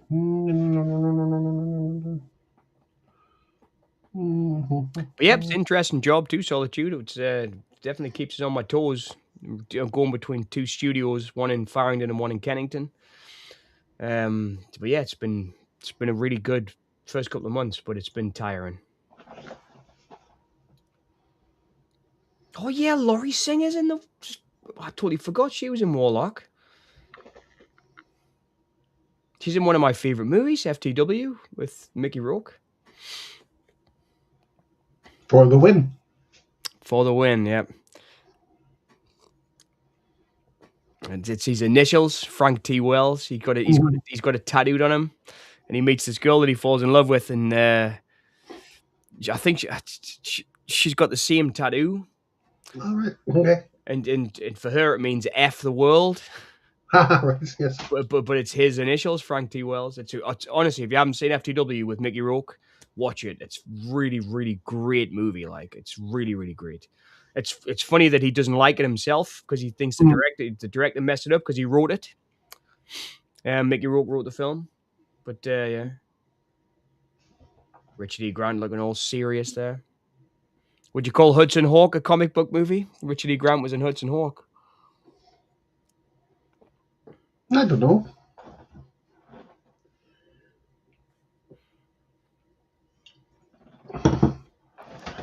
I have no clue. But one of the things about The Mask that I was shocked about when I went back and watched it again when I was older was that it's really, really dark. Yeah. I mean, there's like loads of violence in it. Like, it's very violent film. But it's cartoony violence. Yeah, it was cut, but it was like I mean, it was like Roadrunner, like, wasn't it? It was like Mm. that kind of crazy violence.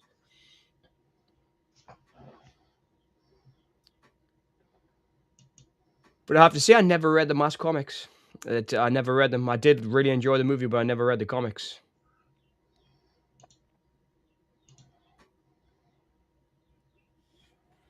Mhm. Ah, crapples.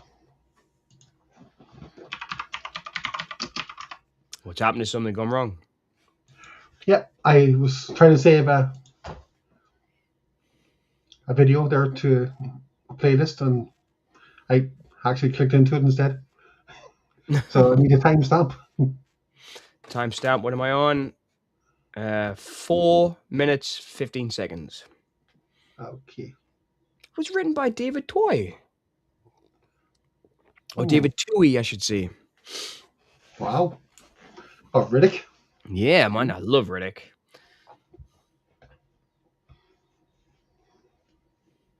David Toohey. Yeah. I think that's how it's pronounced, isn't it? It Toohey. is, yeah. I did a video about Riddick not long ago for Squabblebox, and Vin Diesel said it's David Toohey. David Hmm. Toohey. He tells his daughter how to pronounce it. Ah.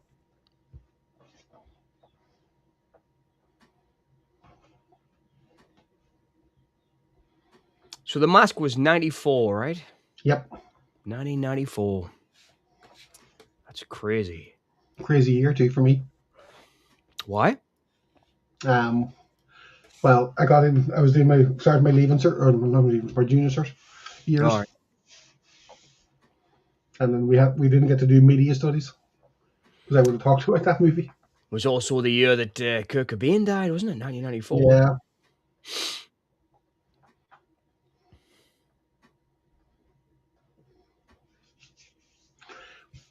Um. I'm talking about. Well, maybe it's a bit dark. Maybe it's talking about it, but before we finish tonight, I would like to hold a minute of silence for our friend Kieran's father who passed away today. Yeah, I saw Kieran's post on Facebook. Yeah. So before we finish up, just want to give respect. Yeah, I didn't. Kieran knows more about comic book movies than I do. Yeah, Kieran's a DC nerd, so And he gets, wrestling. yes, and wrestling. Yeah, he gets that from. Well, he doesn't get it from anybody apart from himself. But him and our mutual friend of ours, Damien, could talk for hours about DC comics. So I was always the odd one out because I like Marvel. So But for me, I mean, like I say, there's only really a couple that I come back to all the time, honestly. And that's like, I see Howard the Duck, and mm, but I love the Punisher for Dolph Lundgren from the 80s. I think it was 89. I mean, I really that's think what is it? yeah, that's the one. Yeah, Yeah, that's right. Yeah. I think it's a Louis Gossett Jr.'s in it too, playing the cop. It's a really good movie, man. And I think people complained that it wasn't enough like the comics at the time, Mm, but I really, really like it. I mean, I put the Punisher up there with Hulk and Silver Surfer, who's one of my favorite characters. I really like Frank Castle. mm, I think he's a really good character, and it was like he's got a reason for being too. You know, like the fact that his family get killed by the mafia, and he goes after the mafia, and then he just can't stop killing because he just sees all the injustice in the world. And I really like Thomas Jane as well. Thomas Jane did Punisher. that's right. And 2004. then I think it was Ray Stevenson did Punisher Warzone, which I quite Yeah, liked as well, with Dominic West as Patchface. that's right. It was I really like them movies, but especially Dolph Lundgren and Punisher. It's a movie that on VHS I watched all the time. Like, I mean, it was a film I watched at least once or twice a month. I watched The Punisher a lot, and it was great. I just think it's great, even though it's not the comics, because I did go and read the comics after I saw the Mm, movie again. That was the one I saw the movie first, and then read the comics afterwards. But he's one of my favorite characters, like Castle. He definitely is. I just like I say, maybe just because there's a reason for him being, and it's more like crime mm, based than something like It's, well, not crime based, but it seems more based in reality than something like, say, Batman. You know? Yeah, I think you see both characters have got a reason to for. Oh yeah, of course. Well, I mean, Batman's family were killed, right? And Yeah. yeah, by Joker. Is that correct? Well, Joe Chill Right. initially. Well, actually not initially, but that's who's implied to be. Right. Um, but in the '89 movie, it's implied to be Joker. Right. Jack Napier, Yeah. who becomes the Joker. Yeah. Because I remember that. I mean, one of the things I remember the most about the Tim Burton film are the dark elements, Mm. like with the dream of the bat and stuff, and like, and I remember obviously Kim Basinger, because I mean she was at the top of her game then as well. She was really great in that Hmm. film. She was really good in Batman. Can't take it away from her. She was really good in that. And like the scene when they're in the restaurant when everyone gets gassed. Yeah. I mean that was kind of, Mhm. yeah, that was really good. That, I mean, that was like what I remembered the comics being like, you know? Mm. I think for me, you see, it was needed because people are like the original Batman movie. Yeah, All those camp being fun, but they're kind of were not expecting the Batman to be so dark. But the comic is dark. yeah, definitely. You know, you can't make light of something like the main hero, his Yeah, family being murdered. You can't make that light. yeah. But it's kind of weird because Solitude, just saw your comment from last week about watching The Quiet Earth. So I hope you enjoyed the movie. Yeah, It's it's a one of my good movie. favorites. Yeah, it's a great movie, quite One of Earth. my favorite post-apocalyptic movies. Oh, it's a tough one, that. That's a whole genre in itself, isn't it? I It love is, yeah. post-apocalypse movies, like Dawn of the Dead and stuff, and there's so many good ones. Mad Max, Mm. there's some great ones. Yeah, I love Mad Max 2. Oh, yeah. That's Mad Max 2, not Mad Max 2, the film. I Oh, do like that, but yeah, you know well, what I mean. the Road Warrior. The Road Warrior, yes, Yeah. sequel, yeah. Here's Julian. So what's next on the list then? So So next Spawn on the and the list, Mask. I have no clue what this is about. Barbed wire was awesome. Barbed wire. No clue what I want whatsoever. No clue. I've never seen it. It's, do you know what it is? I love, do you know Xander Berkeley, who's in that? Yeah. He's also in T2. Mm-hmm. He's in Roswell, and he's Yeah. in he's Yeah, in Candyman. yeah. He's just an actor that whenever he pops up, he's always solid gold. Like, Mm. and I came to trust the name like Xander Berkeley. If he was in a movie, I thought, oh, I'll watch that. Even if he was just like second or third build, and he's solid in barbed wire. He's really good in that, especially at the end when they have the whole fight with the bus, and the bus is all armored, and the driver. He's so good in those scenes. But he became one of those actors that I really like relied on. I remember growing up, if he was in it, I would watch it. I really like Xander Berkeley. I think he's a very underrated guy, and he should have been more of a leading man, but he never really got a Yeah. Yeah. chance. I think it was maybe because he was. I think he lost his hair young, didn't he? So he didn't really have the macho look of the '90s with the long hair and stuff. Mm. But he's a great actor, and I always thought he should have had more leading man roles because, especially in Barbed Wire, he's great in Barbed Wire. He's the cop in Barbed Wire, and it's really good. And she was really good in it too. I mean, she was just kind of starting to learn how to act like in movies. She she, Mm. she she did like Naked Souls, with Excuse me. what do you call him from Aeroplane? Not Robert Stack, but the main guy in Aeroplane. Oh, now you're asking. But Uh, you've done Good Cop, Bad Cop, and Naked Souls, and they were both pretty good movies, like thrillers. And then she came off them and did Barbed Wire, and I just thought she'd really hit her stride as an actress, Pamela, in them. I really did. I thought she was good. so to answer your question, Pardon me. airplane. Robert Hayes. Robert Hayes, yeah. So I think it was Naked Souls she did with Robert Hayes, or Good Cop, Bad Cop, one of the two. But I remember her doing those two movies and then Barbed Wire, and she just kind of hit her stride. And I thought, wow, Pamela Anderson was really good in that. And then that was it. It kind of ended her career, didn't it? Because it was a massive flop. Yeah, she went very quiet, and then she did Yeah, some TV again, yeah, and then last year she was in Naked Gun yeah. with Liam Neeson. So Which I haven't seen yet. I still haven't seen the Naked Gun. I haven't either. Mhm. I want to see it because I love the kind of the absurdist humor of Naked Gun films. But Oh, me too. I absolutely love Naked. I mean, Leslie Nielsen. It's a big shoes to fill, that though, because he's so perfect as Frank Drebin. So we'll see.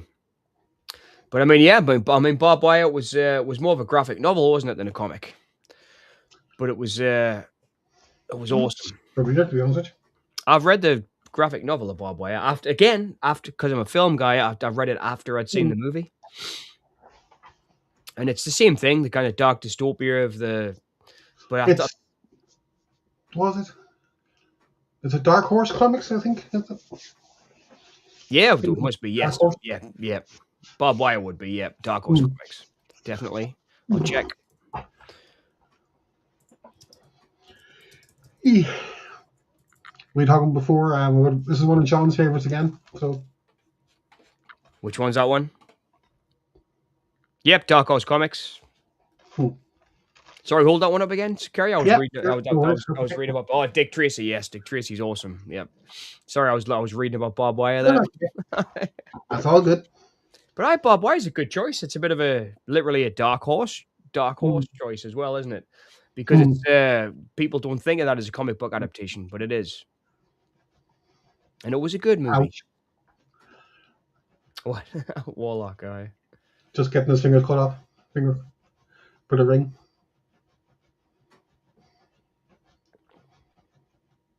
Yoink!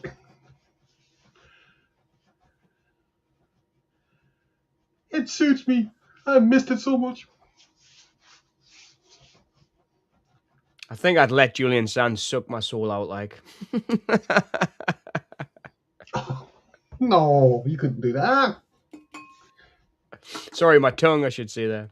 But yeah, it was. I just love Julian Sands. I really do. It's like he's just again like Xander Berkeley, one of those actors who's totally reliable, always good, always a pleasure to watch. And I love it. I loved it when Julian Sands got a few leading roles like Home with Room with a View and stuff, and Mm. especially Warlock and obviously the horror films like Box and Helena. He's a great actor. Like he really is great. Adam sends his best regards. Cheers, Adam. Just message her. Collector Adam. Yep.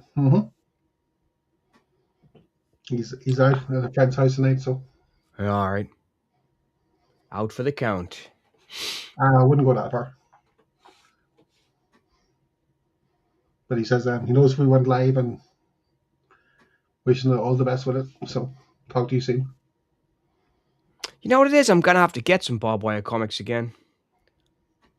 I don't know if you can still get them, can you? I was just having a look. Yeah, you can get them for like a $5 each on eBay. I think I might Oh. get a couple and give them a read. Hmm. I mean, also, there's to mention a couple that I like again. Hmm. They did The Shadow with Alec Baldwin, That's right. Yeah, and I really did like the Shadow comics.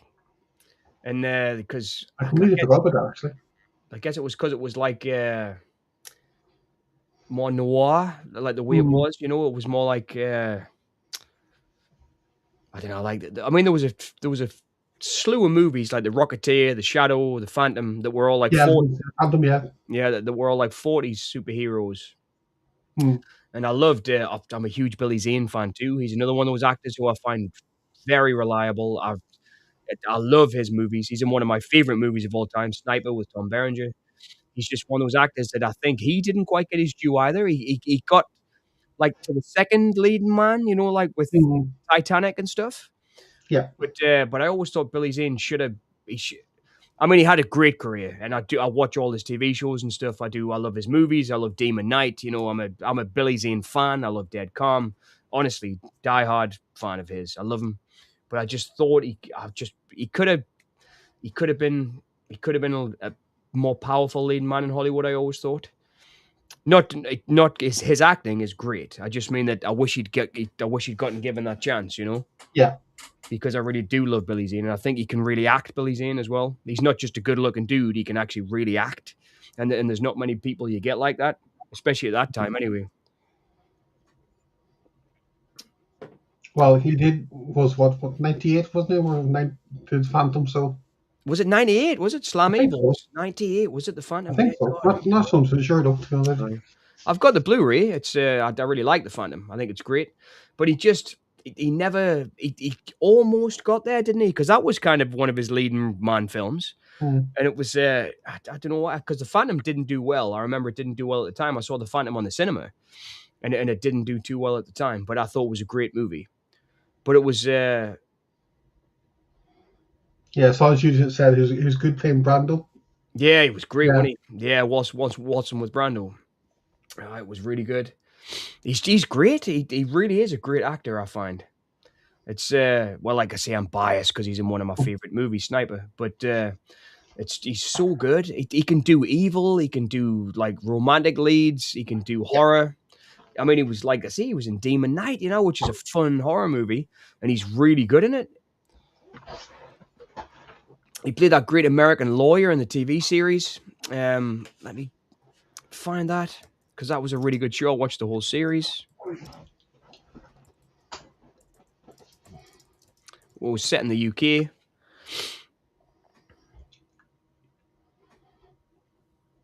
She looks familiar. And Guilt, yeah, it was called Guilt. Yeah, it's Eileen Warnoff, that.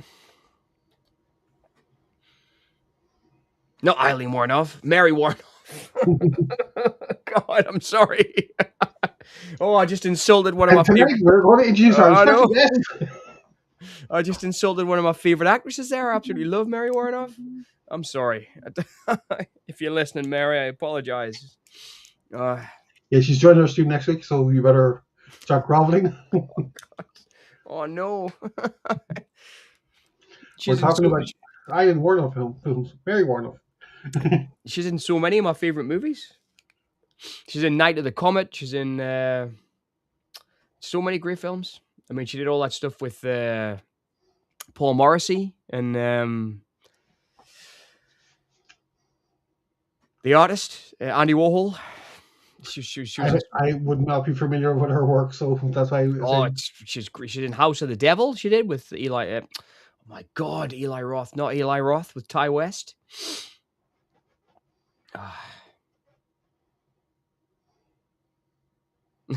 He once said he knows how to figure out cardio when he figures out what weight to wear. Yeah, I think the last time he had hair was Dead Calm. I think that's the last time I remember seeing him with hair.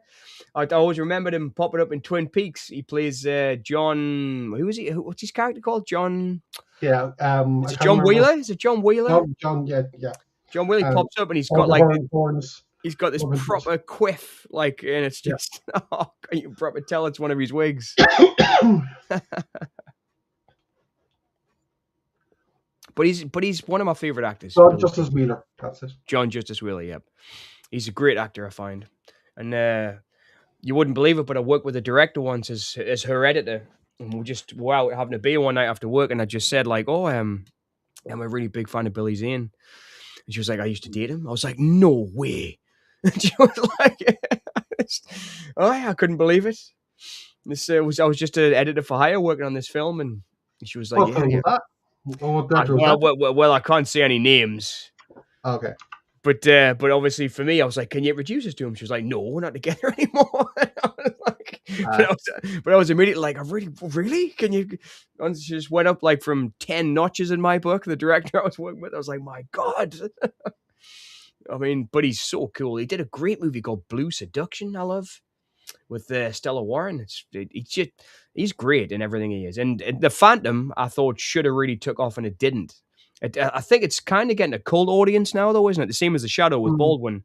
It's got like that cult audience, you know, people like me, geeks who love it. You know, Geek John. Watching watching Warlock talking about comic book movies. I'm not a geek. You're the king of the geeks.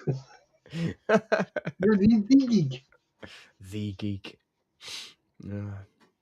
Speaking of geeks and comic books, our last choice tonight.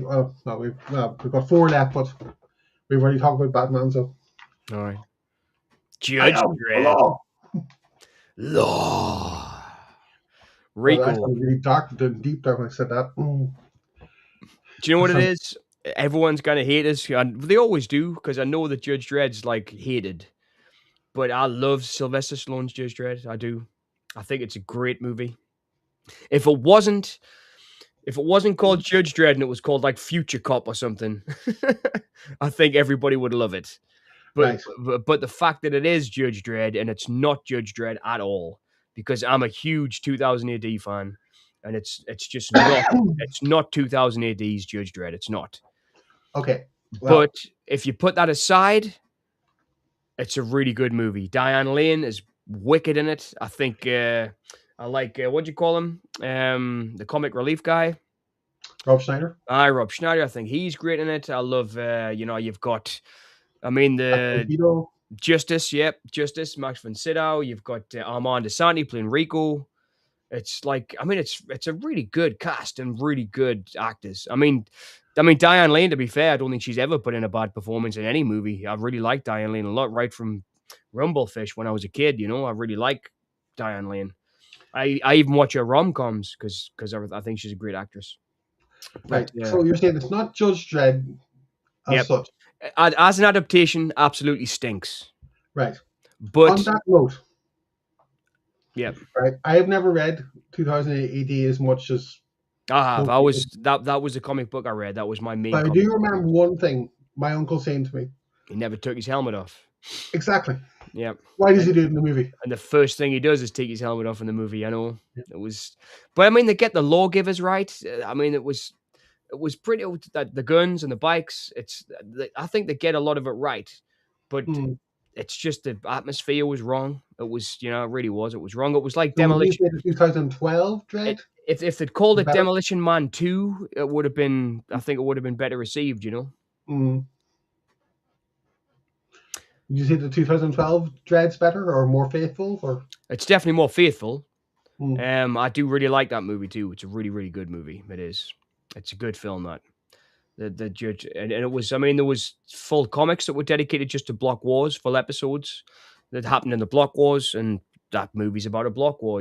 So they got that spot on.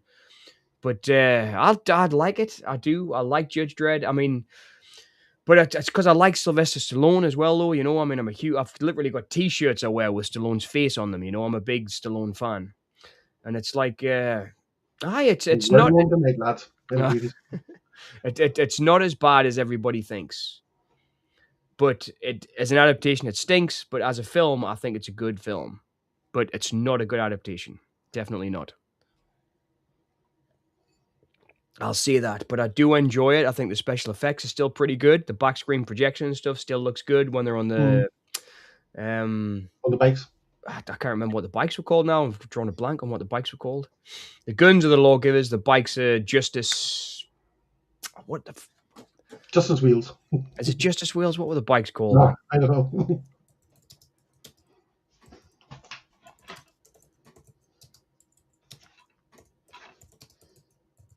What was Judge Dredd's bike called? The Law Master. So the guns, the lawgiver, and the cycles, the Law Master. Yeah.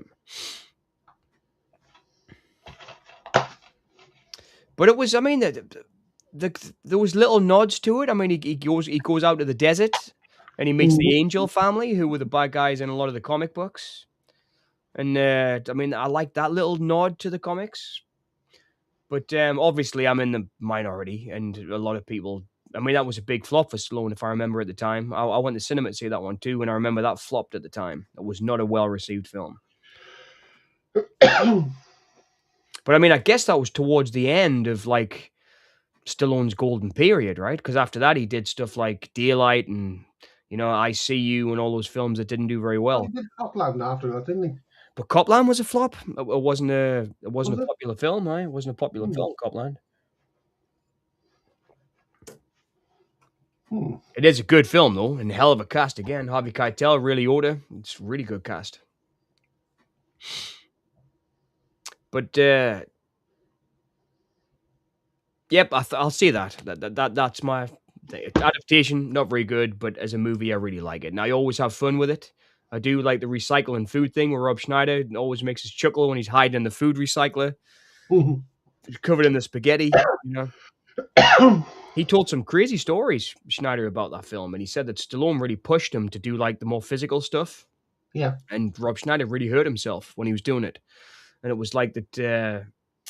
Stallone really shouldn't have pushed him, because Stallone's built for that stuff. He's been doing it since the 80s, Mm. building his body up and doing those kind of Oh, probably movies. 70s with Rocky, you see. So, Yeah, exactly, with Rocky. But he really pushed Rob Schneider, and apparently Rob Schneider hurt himself doing that film to try and do the stunts. contrary to personal opinion, that is not. Um, can't think of his name now. Come on, Pedro Pascal as the cop. In Judge Dredd. No, Warlock. Oh, I'm Warlock.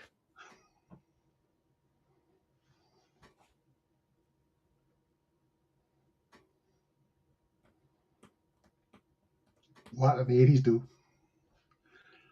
She was, I don't know why, but she wore bad wigs, Mm. Laurie Singer. She did, because I really like her because she's in one of my favorite movies, as I mentioned, FTW by Mickey Rourke, and she wears bad wigs in a lot of our movies. And she did what was that? She did a really good road movie. I can't remember the name now, but she wore some terrible wigs in her films anyway.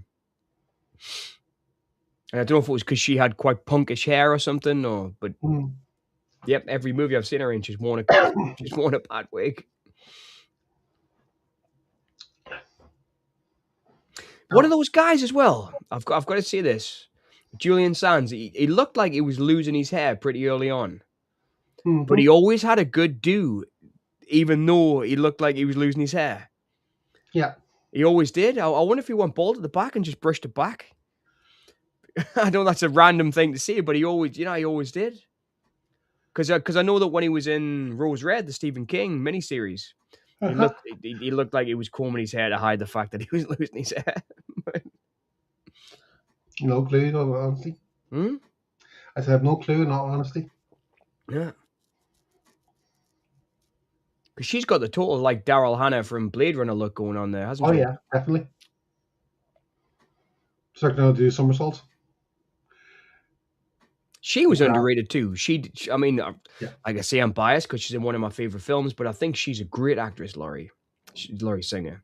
She did some, well, obviously Warlock. She did some really good films, but I always thought she was kind of underrated. She never quite broke through, did she, to the leading woman status as someone like Daryl Hannah, who was around at the same time. And Sean Young as well. Yeah, Sean Young's a great actress. I really like Sean Young a lot. There's a TV show I love called Jesse Stone with Tom Selleck, and she popped up in an episode early on. It's like a TV detective, Oh, TV right, okay. like TV movies. He plays he's a this drunken cop, and he kind of gets a job as his last kind of ditch attempt at a career in this town called Paradise. It's great. I really recommend the Jesse Stone TV films. And she popped up in an episode, and she was great in it, Sean Young. Like, really, really good. I mean, Mimi Rogers, too, popped up in it, and she was great. It's a great show. Jesse Stone. Robert B. Parker wrote the novels as well. I read the novels after I watched the show. It's really good.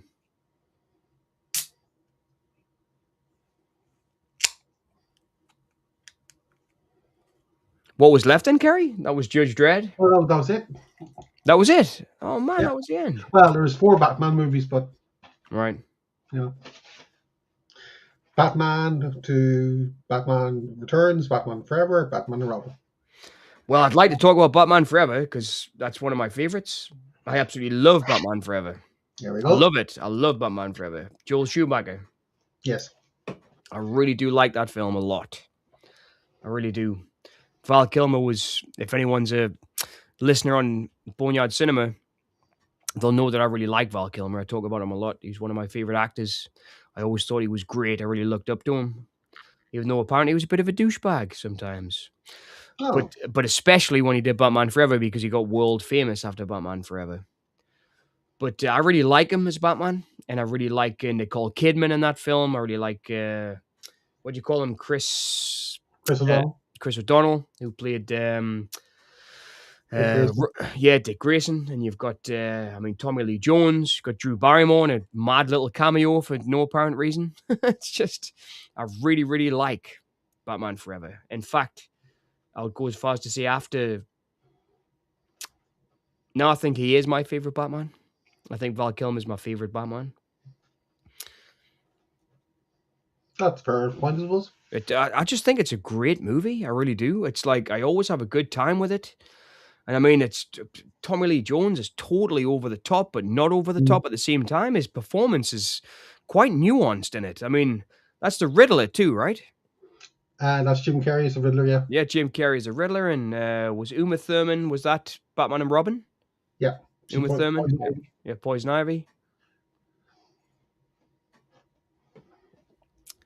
But I mean, there's some dark, dark elements in Batman Forever. Like when Robin's family die and stuff. Mhm. But it was done so beautifully. It's almost like it's a nightmare, and the way Schumacher directs it, it looks like a nightmare. It's so good. I But think it's underrated in terms of the first, you know, that the Batman films of that era. yeah, Um, Batman '89 will always be up there for me. it is. I love the first one. Yeah, I do. Like I say, Um, I'm not so much a fan of Batman Returns, hmm, even though it actually has two of my favorite actors in it, Christopher Walken and Danny DeVito. It's just I don't know why. There's just something that misses the mark for me with Batman Returns. It really is. I don't know what it is, but it just misses the mark for us, that movie. But Batman oh, Forever, on the other hand, hmm. hits every mark for me. I think it's great. But it's ironic because Schumacher was brought in to lighten the load or lighten the mood. I mean, Yeah. and it's still dark, Batman Forever. Well, yeah, definitely. You know, but then Batman and Robin is, as we said, off screen. It was the toys and It was. Batman and Robin was a movie made to sell toys. I mean, that's literally what it was. I've I know that because I'm paraphrasing there when I say that because I've heard Schumacher say something similar. hmm, But Schumacher is a really good director. He directed one of my favorite movies of the 80s, which is The Lost Boys. He also did Flatliners, which is a very dark film, yes, with Kevin Bacon, Julia Roberts, Oliver Platt, yeah, Kiefer Sutherland. yep. But he was, I mean, he did Willow, I think it was Willow Creek he did later on with the guy who played Superman later on. He was one of the bad guys in the Mission Impossible movies, the British guy, Oh, Henry Cavill. Henry Cavill. That was a dark movie about the serial killer. It was, but Joel Schumacher, he had this like darkness in his films, Mm, and I mean, Batman and Robin doesn't really have that, and I think it was. I don't think it was studio pressure, but it was definitely that said we want this movie to be aimed at a certain audience, and it was yeah. children. It was Mm. children. It was. And I mean, Mr. Freeze and all that with Arnold Schwarzenegger is a pretty good bad guy, actually, even though he says some stuff that doesn't make any sense at all. Like what killed the dinosaurs, the Ice Age? It's like, well, no, it didn't. It was like, but it was Well, Schumacher directed for me one of my favorite films from the '80s as well. But not what you think. St. Elmo's Fire. No, although I do like it. Me too. He's a great director. The Incredible Shrinking Woman, The Incredible Shrinking Woman. Yes. his first film. Oh, it's a good Falling movie. Down, yeah, that's a good show as well. Yeah, Falling Down's great too. With Michael Douglas. I mean, it's like, I mean, Solitude with a track record like that, you cannot argue that he's a bad director because he isn't. He's No, got a list of amazing films, and I just think it just totally mismarketed, misthought. I mean, that was. It seems like that movie was made in a boardroom somewhere, and they said, "What yeah, we're gonna it do for definitely the was. next, for the next Batman movie." It does, Yeah, and that's and I why it mean, took so long to. and you've got George Clooney because he was the it guy at the time, Mhm. and it was just like whatever. It really was. It was just like a whatever movie, but I did enjoy it. Yeah, it's a movie I've watched multiple times. It's not a movie I hate. I've seen Batman and Robin. If I'm flicking through channels and it's on TV, I'll watch it. I Mm. will. I mean, there's a really great car chase in it. In fact, isn't that the one with the great motorbike? Oh no, that's Batman Forever, right, with Alicia Silverstone. Uh, Alicia Silverstone is in Batman Robin. So that's the one. Yeah, there's a great motorbike chase in it Yeah, where Robin does the motorbike race. It was a really good motorbike race, I thought. Chris O'Donnell takes or Robin, whatever. He takes the Batmobile as well. Yeah, he does. I takes it for a spin, doesn't he? Yeah, And Alfred doesn't Alfred say like, "Yeah, go for it" or whatever? something like that. Yeah, Master Dick. Oh, Master Dick. But no, I mean seriously, genuinely, Batman Forever, I think, is a great film. I really do. I think it's a great Batman film. And I've had a lot of stick for that over the years, as you can imagine, when I've spoken about that. But I really do like it a Stick. lot. But with me, it's like, I mean, anything Val Kilmer does, I'm going to enjoy because I'm a big Val Kilmer fan, and it was just, I thought he nailed Batman. He did, and Nicole Kidman was at the top of her game then as well. She really was. I mean, she was But she's great in coming that film. from Far and Away, and Yeah. which, yeah. Do you not like Far and Away?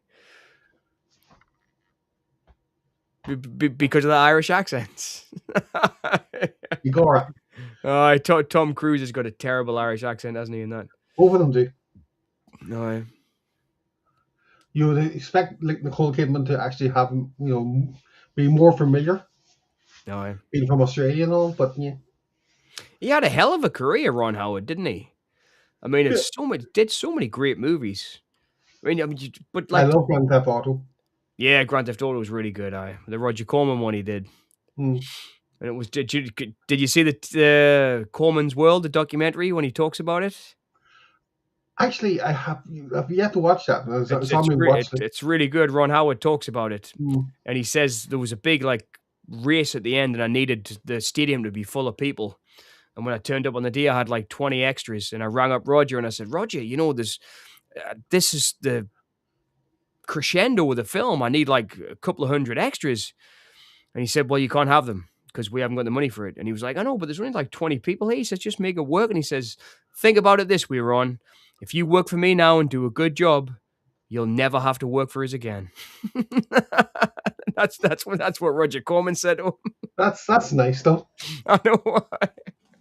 In a roundabout way, it's nasty, but it's nice. It's also very nice. I've got a soft spot for Far and Away, like I really have. Mm. I think but I like Ron Howard. I love Cocoon, man. I think Cocoon's an awesome movie. Yeah, Cocoon's good. It's a movie I really like. That I watch it quite often. Definitely guilty pleasure from the 80s for me. Oh, Brian Dennehy's great, man. Anything Brian Dennehy's in he's a bit like Xander Berkeley. He's one of those actors who's just totally reliable. Well, I love him in Rambo, First Blood. Oh So. man, he's so good in that, isn't he? I know, so good. He did a I'm a big TV detective guy, and he did a series called Jack D. Jack That's right. Yeah. D. Where he was a police sergeant in Chicago, I think it is.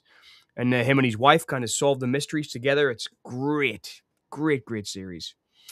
And the series of movies, he directed a few as well, Brian Dennehy. The series, it kind of became like one of his I think things. he did. Yeah. But great, man. FX2, and That's right. Yes. and FX Murder by Illusion.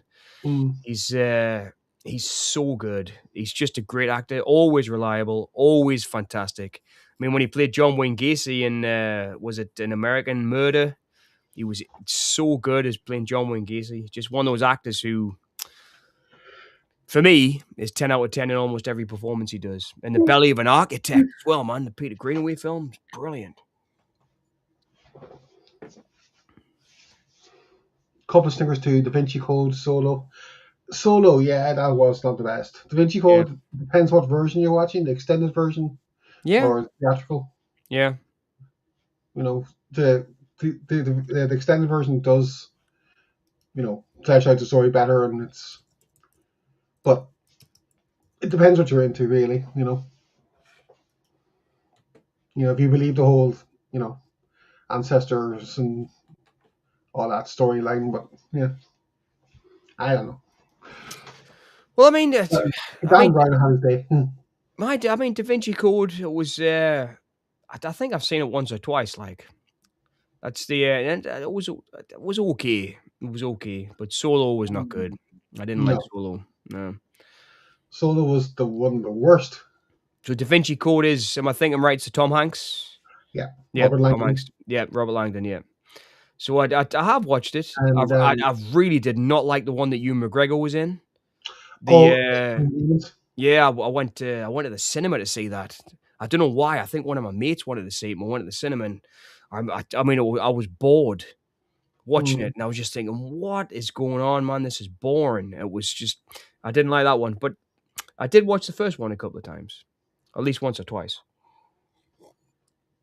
And Ian McKellen pops up as a bad guy in it, right? yep. Yeah, I always quite like Ian McKellen, but yeah, not the best movie ever made, that's for sure. Mm, But on that note, excuse me, I'm just going to go to yeah. the toilet. I'll be back in a second. No worries. On that note of stinkers, I'm just going to go to the toilet. I'll be back in a second. Oh, lovely toilet humor. Sorry, I Toilet had to humor. say that. I know. Terrible.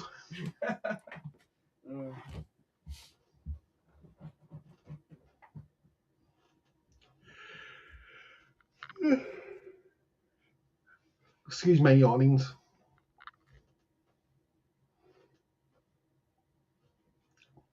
I've never seen Warlock, so just goes to show you that, doesn't it? But I'm enjoying it so far. It's definitely kind of a different element to things.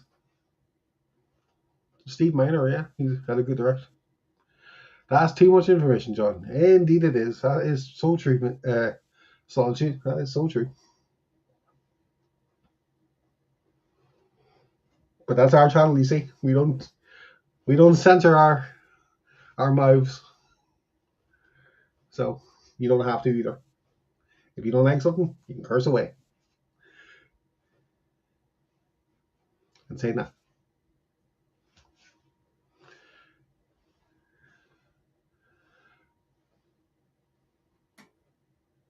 God, Richard E. Grant is so moody in this, isn't he?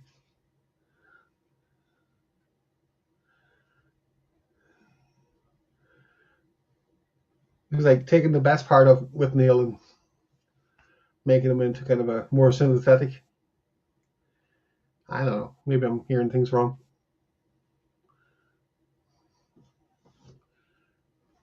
Oh no, her hairs are grey. Meanwhile, back at the ranch.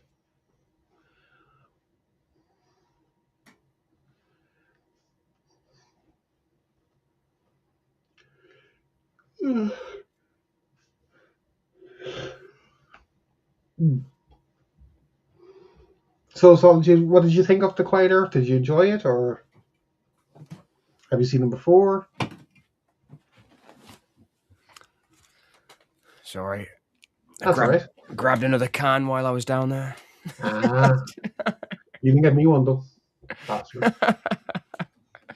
Too much information, John. No, I was just kidding. Yeah, I was just kidding. Solitude, it wasn't a stinker, really.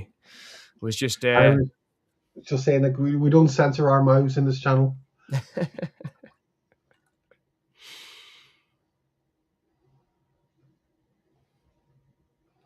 No, I was just saying that Richard Grant's very very moody in this, and I've never seen this before, so You've never seen Warlock? no. Oh, man. Warlock's an amazing film, Kerry. So good. It's But I'm crazy to liking see, it so far what I've seen. So it's crazy to see Richard O'Grant so young. Richard D. Grant, Yeah. Richard Bryan, was using the He did some great movies. He did did you ever see the Soderbergh one movie. how to get ahead in advertising with Richard E. Yes. Grant? Mm-hmm. I love that movie so much. That is so good.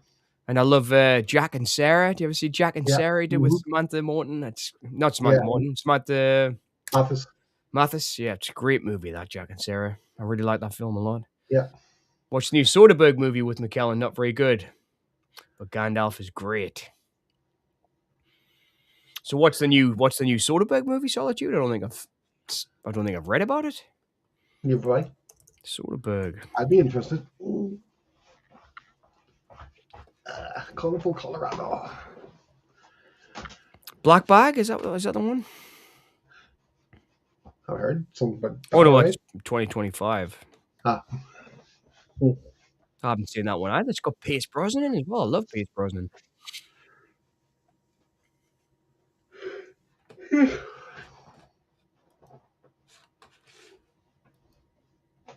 I think probably my most watched Steven Soderbergh movie was that remake of Solaris he did. I think that's one of his movies I've watched the most. With Clooney. Yeah, with Clooney. I did like Behind the Candelabra, I remember. Me too. Michael Douglas and Matt Damon, for those who are not familiar with it. It was good. It was he's playing Liberace. That's right. Yep. Oh, the Christophers. There it is. The children of a once famous artist hire a forger to complete some unfinished, long ago abandoned canvases so they'll have an inheritance when he dies. Oh. Interesting. I remembered back in the day when he did Sex, Lies and Videotape. Oh God, yeah. Jesus. Because I was into independent film. The Christophers, yep.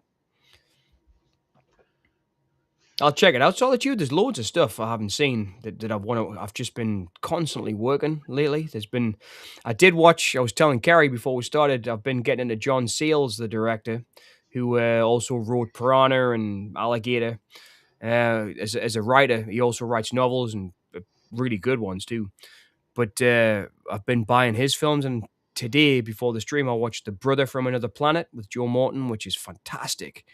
If anyone's looking for a recommendation, that's on YouTube as well, the whole movie. Cool. It's a really good film. Like, it's about a Martian who crash lands on Earth in Harlem, played by Joe Morton. It was a really good film. I really enjoyed it. And be back. But that's the only movie I've watched recently, really, that I've just been working all the time. All work and no play makes John a dull boy. Definitely Solitude. It does. Makes us a tired boy. I've been knackered the last couple of weeks. Yeah, but in a good way, because I'm happy that I'm working full time again. But it seems it's always the same. Like, I thought working full time would mean I'd have more money, but now it seems like I've got less money than when I wasn't working full time, when I was just doing the part time film work. But no, I'll check it out. Soderbergh's solid. He really is a solid director. I mean, I think he did Kafka, didn't he, back in the day? And I mean, I always kind of followed his work after Sex, Lies, and Videotape. Because Solaris, I mean, like I say, that's one of his I've watched the most. That was kind of shocking at the time for someone to take it on, because Solaris is like a loved Russian sci-fi movie. There was actually two versions, I think, a TV one and then a Tarkovsky version. And I really liked it. I think his Solaris is great. It's a great soundtrack by Clint Mansell as well. But he had a great career, Soderbergh. Or he is still having a pretty cool career, I think. I've got to say, I didn't like the middle part of his career with like Magic Mike and stuff. I kind of checked out there a bit. I'm just having a look at his Unseen. I did like Unseen. Didn't like Logan Lucky. But Unseen was interesting. Side Effects. Yeah, Side Effects was great. I remember Side Effects. That was a really good movie. Contagion was really good too. I really like Contagion. Informant. Shea Parts 1 and Part 2. God, he's had a hell of a career, hasn't he? Yeah, I loved Shea Parts 1 and Part 2 as well. There's Benicio del Toro playing him. So Solaris was 2002. Full Frontal was good too. Aaron Brockovich, The Limey Out of Sight was... I didn't like that as much as everybody else, but I thought it was a good movie. Yeah, hell of a career. King of the Hill. That was a good movie too, King of the Hill. I've never seen Schizopolis by Soderbergh. I'll have to check that one out. But yeah, what a career that guy had. Or is having, sorry. The Girlfriend Experience as well. That was... What do you call him, wasn't it? Who's married to Maggie Gyllenhaal. Oh, no, it's not, sorry. That was The Center of the World, sorry.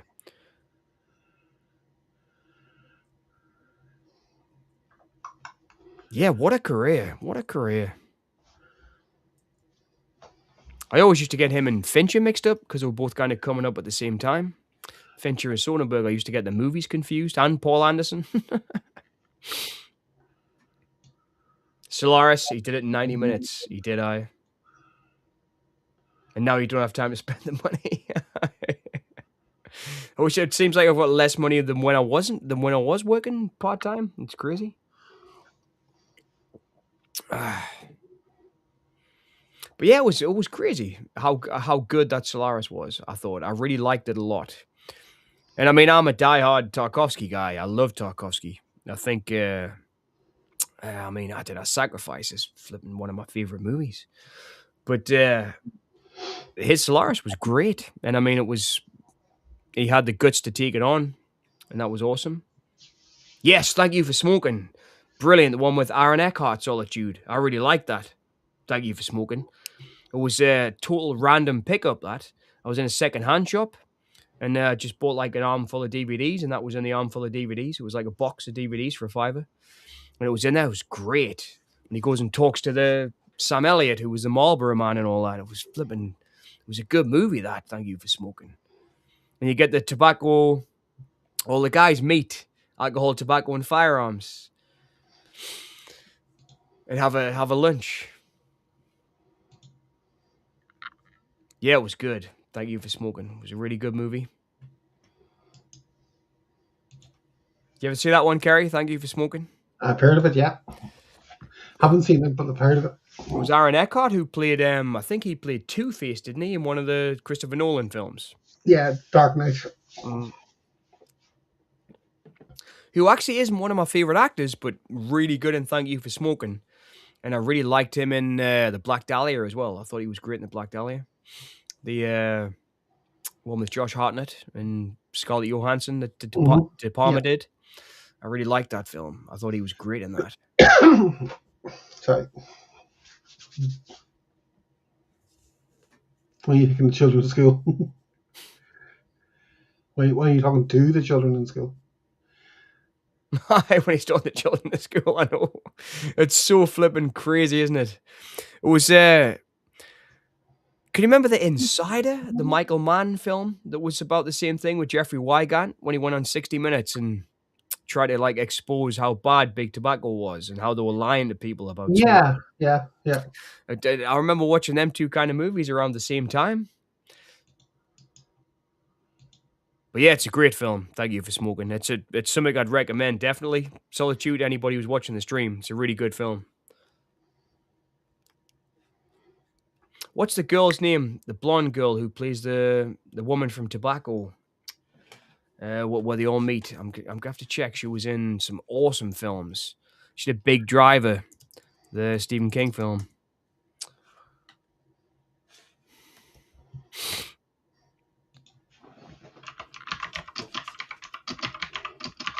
Maria Bello. She was really good in Thank You for Smoking as well. It's so crazy though, isn't it? Like the fact that when they put all the patches on him, it's like, I think it was like if it was one more patch, he would have died or something. It was a great movie. The Company of Men, yes.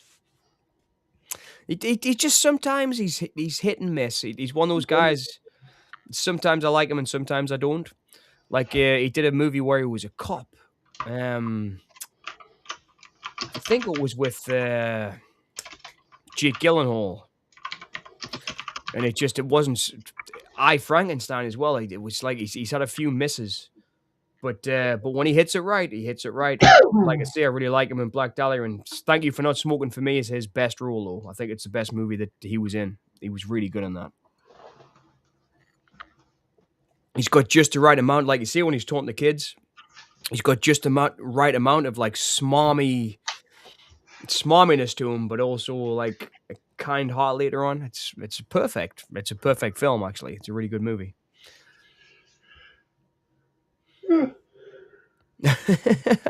Oh, we're keeping you awake, Gary? No. I'm just thinking there's also No Reservations. Yes.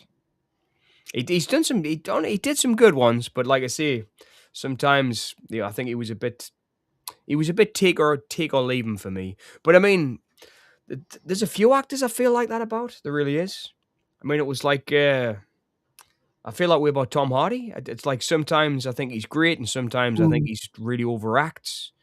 You know, but I think it depends on the comic. Stephen Burkoff as well. Like, Sorry. depends on the film, like because like Yeah. I love him in Legend. Yeah. When he plays the craze. Yeah. The two crazy played the both Mm. brothers, didn't he? Yeah, but then when he's in something like Venom, Yeah. he's totally Over the top. overacting. Like, Yeah. Yeah. Totally. I mean, sometimes it works for people like Stephen Burkoff. He really goes over the top, and sometimes it works and sometimes it doesn't. But when it works, it's perfect. Like in Octopussy, for example, when mm, he's the crazy general, it really works. Or when he's in Outland with Sean Connery, when he's the kind of hacked up on the drugs worker, it really works in that. But then sometimes it doesn't work. You know, sometimes I watch a film with him and it's like, ugh. But sometimes it works. I think you could say the same about Nicolas Cage. Like, Oh, Nicolas Cage always works for me. I'm a diehard Nicolas Cage. I've even got all of his straight to DVD movies. I love him. He's a bit like I know Val Kilmer for me. He's just one of them actors I find I can watch anytime. He really is. that's fair enough. I love Drive Angry and all those movies that he did that were Oh yeah, I actually picked that up last year. I uh, haven't yet to watch it. oh man, you're in for a treat, Kerry. Mm, It's a crazy film, Drive Angry. William Fichtner's in it too, and he's really good in it. cool. Amber Heard's good in that too. She's really good in that film. Amber Heard, Yeah. real life jokes. Amber Turd. Yeah, well, I wouldn't go that far. She's all right in Oh the world. God. Did you watch that? Did you watch the trial when it was on TV? I watched it. No, I The didn't. Johnny Depp and Amber Heard trial. I watched the whole thing. Like, but he's in a lot of my favorite movies. Johnny Depp, like Dead Man and Mm, stuff, and I really love Cry a Baby. yeah. Yeah, I know. It was with Kevin Smith, Solitude. Cage was supposed to play Hitman, supposed to play Superman in a Kevin Smith movie, and it We were was talking about that earlier, weren't we? yeah, and it was going to happen, but it just never happened in Mm, the end. Due to Kevin Smith walking away from the project, I think, because it was just too crazy. It was Barbara Streisand's hairdresser who was producing it, and they just didn't get along apparently. ah,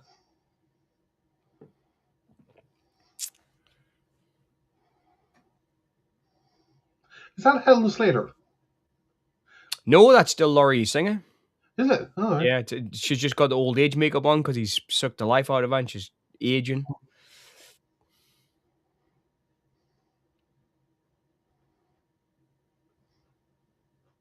So, how many years did we do with comic book movies there? Uh, well, we kind of skimmed, but we did 31. 31 years. So it's Mm, from the 60s to the 90s. late 90s. So we haven't. So the next one will be on the later films. Yeah, be from 98 to possibly 2007, and then we'll probably talk about the MCU and the DCEU and other stuff like that Oh in man, another time. you, It's not next week or the week after. you're gonna totally lose me on them ones. It's like I'm so out of touch with the modern universes. Well, there's a couple of stinkers in there, to use Solitude's words. Like, well, it depends on your point of view if something's a stinker or not, but in my opinion, there's one stinker in particular. Well, this beats. Catwoman. Oh, Catwoman, yeah, Halle Berry. Yeah. That was when CGI went wrong. It went wrong a couple of times, like in comic book movies. Yeah. But I think it went really wrong in a non-comic book movie with the Scorpion King. Yes, definitely. There was a. I mean, the thing is with CGI, I think I've talked about this before. At that time, that like the Catwoman time, I mean, we're getting stuff like the Scorpion King that did it wrong, Mm. But there was also movies like Constantine and Chronicles of Riddick that did it right, Oh yeah, yeah, definitely. where they used the CGI to build the whole world, Yes. so it didn't look out of place, you know. Mm. But in the Scorpion King, like when you use it just in one instance in a set that you've built, that's a fantastic set, and then you put this CGI monster in the middle, it looks terrible. But if the set CGI, Mm. like in the way that it was in Chronicles of Riddick, when you see the big towers, for example, with Confiore's face on them, Yeah, you know, it makes. I think when they make the it's whole more world, immersive. yeah, it was more immersive. I really like that about, especially Constantine. I thought Constantine was really immersive. Yeah, Constantine was good actually. That's one of our, well, I would say our myself and Lexi's favorite comic book movies. Aye. Oh, well, that's we can talk about that one next time then. Mm. Yeah, that's in the bracket 98 to 2007. So Yeah, because I that am was looking. 2004, 5. Solitude just asked about the Odyssey, the new Christopher Nolan. Are you looking forward to it? I actually am. I Aye. love Greek mythology, so. Well, I mean, the thing is, the Odyssey's been done for me with Armand Asante. He did it for TV, and it's like perfect. It's the perfect adaptation of the Odyssey. It really is. It's a great TV movie. It Mm. was a TV miniseries, in fact, not a TV movie. Okay. And I mean, you've got like Isabella Rossellini in there, and who's that great actress from Slaves of New York? Man, you'll know her as soon as I see her name. But she played the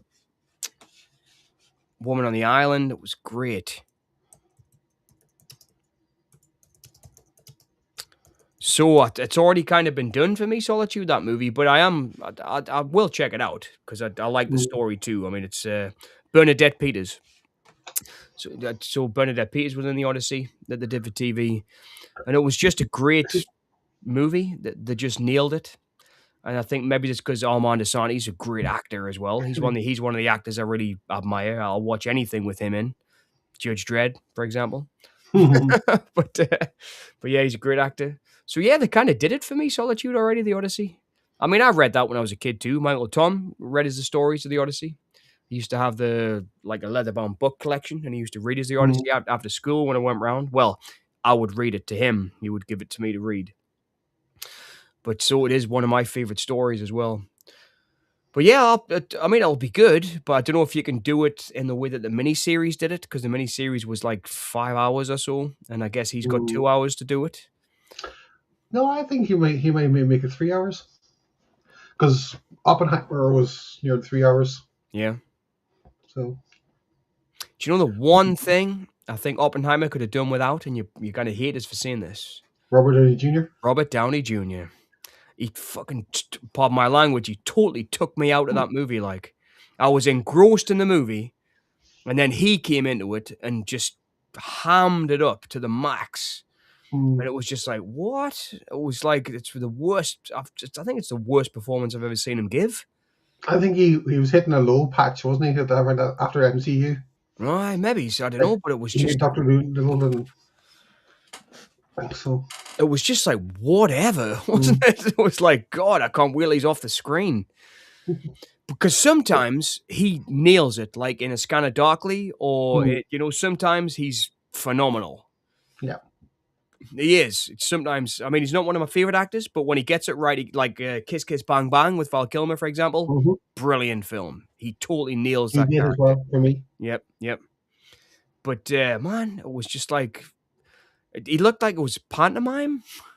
Mm. It was so over the top. It really was. But there's one film I'm looking forward to. Kind of, and I hope it does well, so I get a sequel. Masters of the Universe. Oh, I saw I didn't see the trailer. Sorry, I saw that. I get the Underground to work now. With this working in Mm. Farringdon and Kennington, and there's a huge poster at Black Horse Road Station. And I saw it. I got goosebumps when I saw it. I was just like, well, I mean, I talked about Dolph Lundgren before in The Punisher. Hmm. I'm a big Dolph Lundgren fan. I think he's an awesome actor. And so I love Masters of the Universe, the Golden Globus one, the Canon Hmm. Films one. I really like that film. Yeah. And so I'm looking forward to the new one. Like, I am. I hope they do it justice. Well, apparently there will be because they're going to have Orko in it as well. So Oh, class, man. I love Orko. So, It's just awesome. I mean, I assume we grew up, watching that TV series. I grew up watching it, Masters of the Universe, Power of Grayskull. I have the power. mhm. I didn't. A mate of mine, Stuart, had the Castle Grayskull like thing to play with Yeah. figures, and we used to play He-Man. Me and Stuart would play He-Man. It's I love He-Man, I do, and I love Masters of Oh, the Universe. my friend James had the Castle Grayskull set as well. No, But I saw a kind of a short on YouTube or on Facebook. I can't remember what one was, one of the two of them. But they showed the Snake Mountain playset, mm, and it's huge. It's like fucking this wide. no. It's massive. I built my own. I built my own Castle Grayskull. Cool. When I was because I never had it. I did have. Excuse me. I had the guy with the eyes on the stalks. The you could poke his eyes Oh, out. Montana. Yep. I had obviously the man. I think I had a figure of She-Ra as well. Cool. But I had a few of the figures, and I had He-Man obviously. I remember when the film came out there, I was allowed to get one toy from the figure, and I didn't know which one to get because I think Blade, you got the sword, you can fight He Man or whatever. Yeah, cool. But I got Cyrod, the guy who sparks. Yeah, yeah, yeah. I got him instead. Class. I was But so it was. I really rate Masters of the Universe. That's a Mm. film I still watch Oh quite yeah, often. I'd watch it too. It's a film I still, but I think out of everybody, like Stallone and Schwarzenegger aside, you've got the rest of them. You've got Seagal, you've got Lundgren, you've got Jean-Claude Van Damme. Like the Mm. kind of not B movie guys, but the next tier down. To Yeah, Stallone and Schwarzenegger. A tier, Yeah, S tier, super like Schwarzenegger and stuff. exactly. But Lundgren was great. I mean, Red Scorpion was Universal Soldier. great. Exactly. I mean, that's a fantastic movie, right? Mm. And I mean, Roland Emmerich, Yeah, fantastic, fantastic director.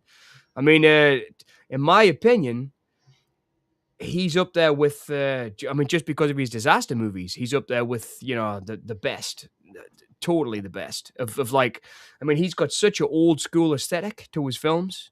He's a proper filmmaker, man. Like proper, mm. I love Roland Emmerich. I mean, I can't count how many times I've seen Independence Day. I really can't. I've seen that film so many times. But he's just he believes in the magic of cinema. You can tell. Mm. He's one of those guys who believes in the magic of cinema.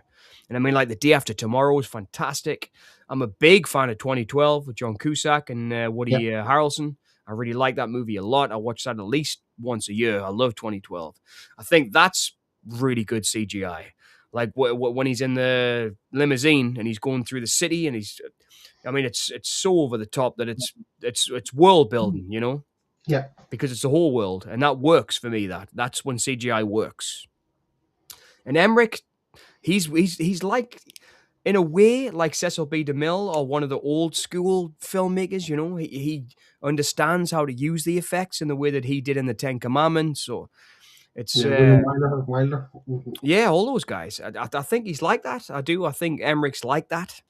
Mm. And yeah, since the beginning, like Moon 44, I've been a fan of Emmerich. I really have. And I mean, Universal Soldier. When I was a teenager, that was on my wall. I had that film poster framed on my wall. I was a big Cool. Universal Soldier fan. It was yeah, great director, Roland Emmerich. I really, really rate his films, all of them. I loved Moonfall. I thought Moonfall was great.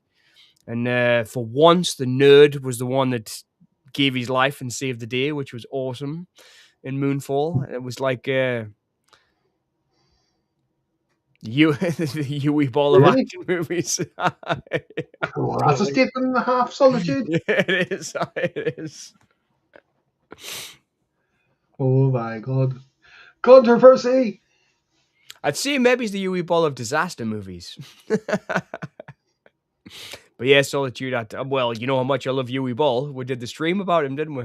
Mm-hmm. But it was I Emmerich's. He's great, but he's so understated as well. Like, I mean, But for me, he's in the same tier as people like Spielberg or Lucas. I put him up there with them. But most people wouldn't put him in the same breath, but I do. I really do like Mm. Emmerich's films. Since I was young, when I saw Moon 44 with Michael Pare, which I watched because of Streets of Fire. That was like Michael Pare film. That's when I first heard about Roland Emmerich, and I thought, "Oh, this is a good film. What's he going to do next?" And I've followed his career since he began. I really do like Roland Emmerich, and it's been cool to see him kind of progress throughout the years. As a fan, it's been cool to see him progress. Great career, great career, great director. I think. But I mean, I think Independence Day has got to be in the best disaster films of all time.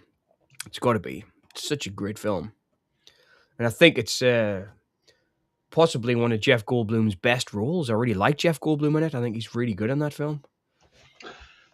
Yeah. Okay. I know you love The Fly though, right? Mm. You do. I know you love The Fly. Yes, Yeah. I do. That's not a guilty pleasure. It's beyond that for me. Well, it was a massive movie, right? I still Yeah. think. The sequel is a guilty pleasure, admittedly. Oh yeah. But Well, you know how much I love Mick Garris, and yeah, Mick Garris wrote the screenplay with Frank Darabont, right? yeah, For the that's right. Fly Two. For the Fly Two.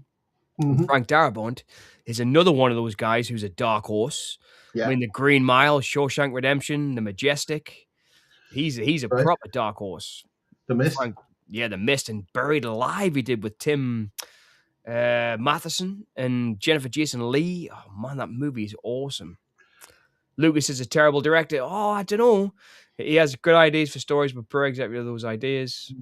His Star Wars was saved in the editing room by his then wife. Yeah, you could argue with that. Mm. I love American Graffiti, Solitude. I think American Graffiti is great, which was, I think, his second film, was it? Yeah, Right. THX 1138 was his first. It was his first one, yep. THX. Or Thex. Tex, yeah. Thex 1138.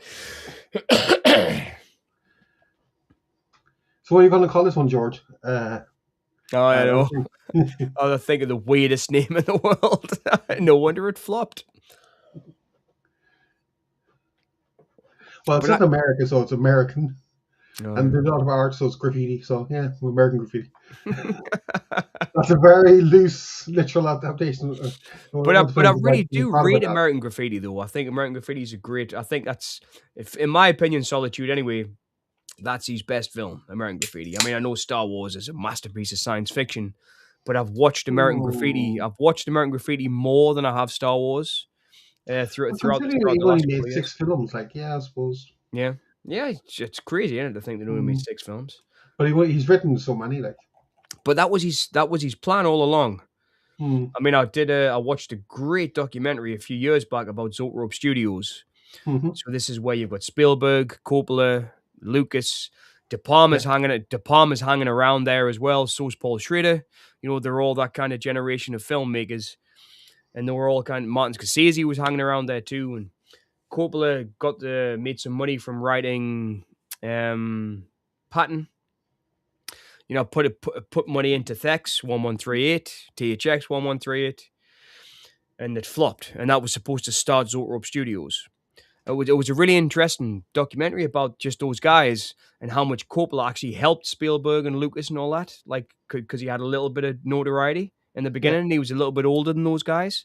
I think he'd Hmm. graduated film school just before they had. Yeah, he did. I think his first was Finian's Rainbow. I think. Yep, he did the Rain People, Finian's Rainbow. Mm. Yeah, Finian's Rainbow was good. Fred Astaire. Yeah. It's good. It's a good film.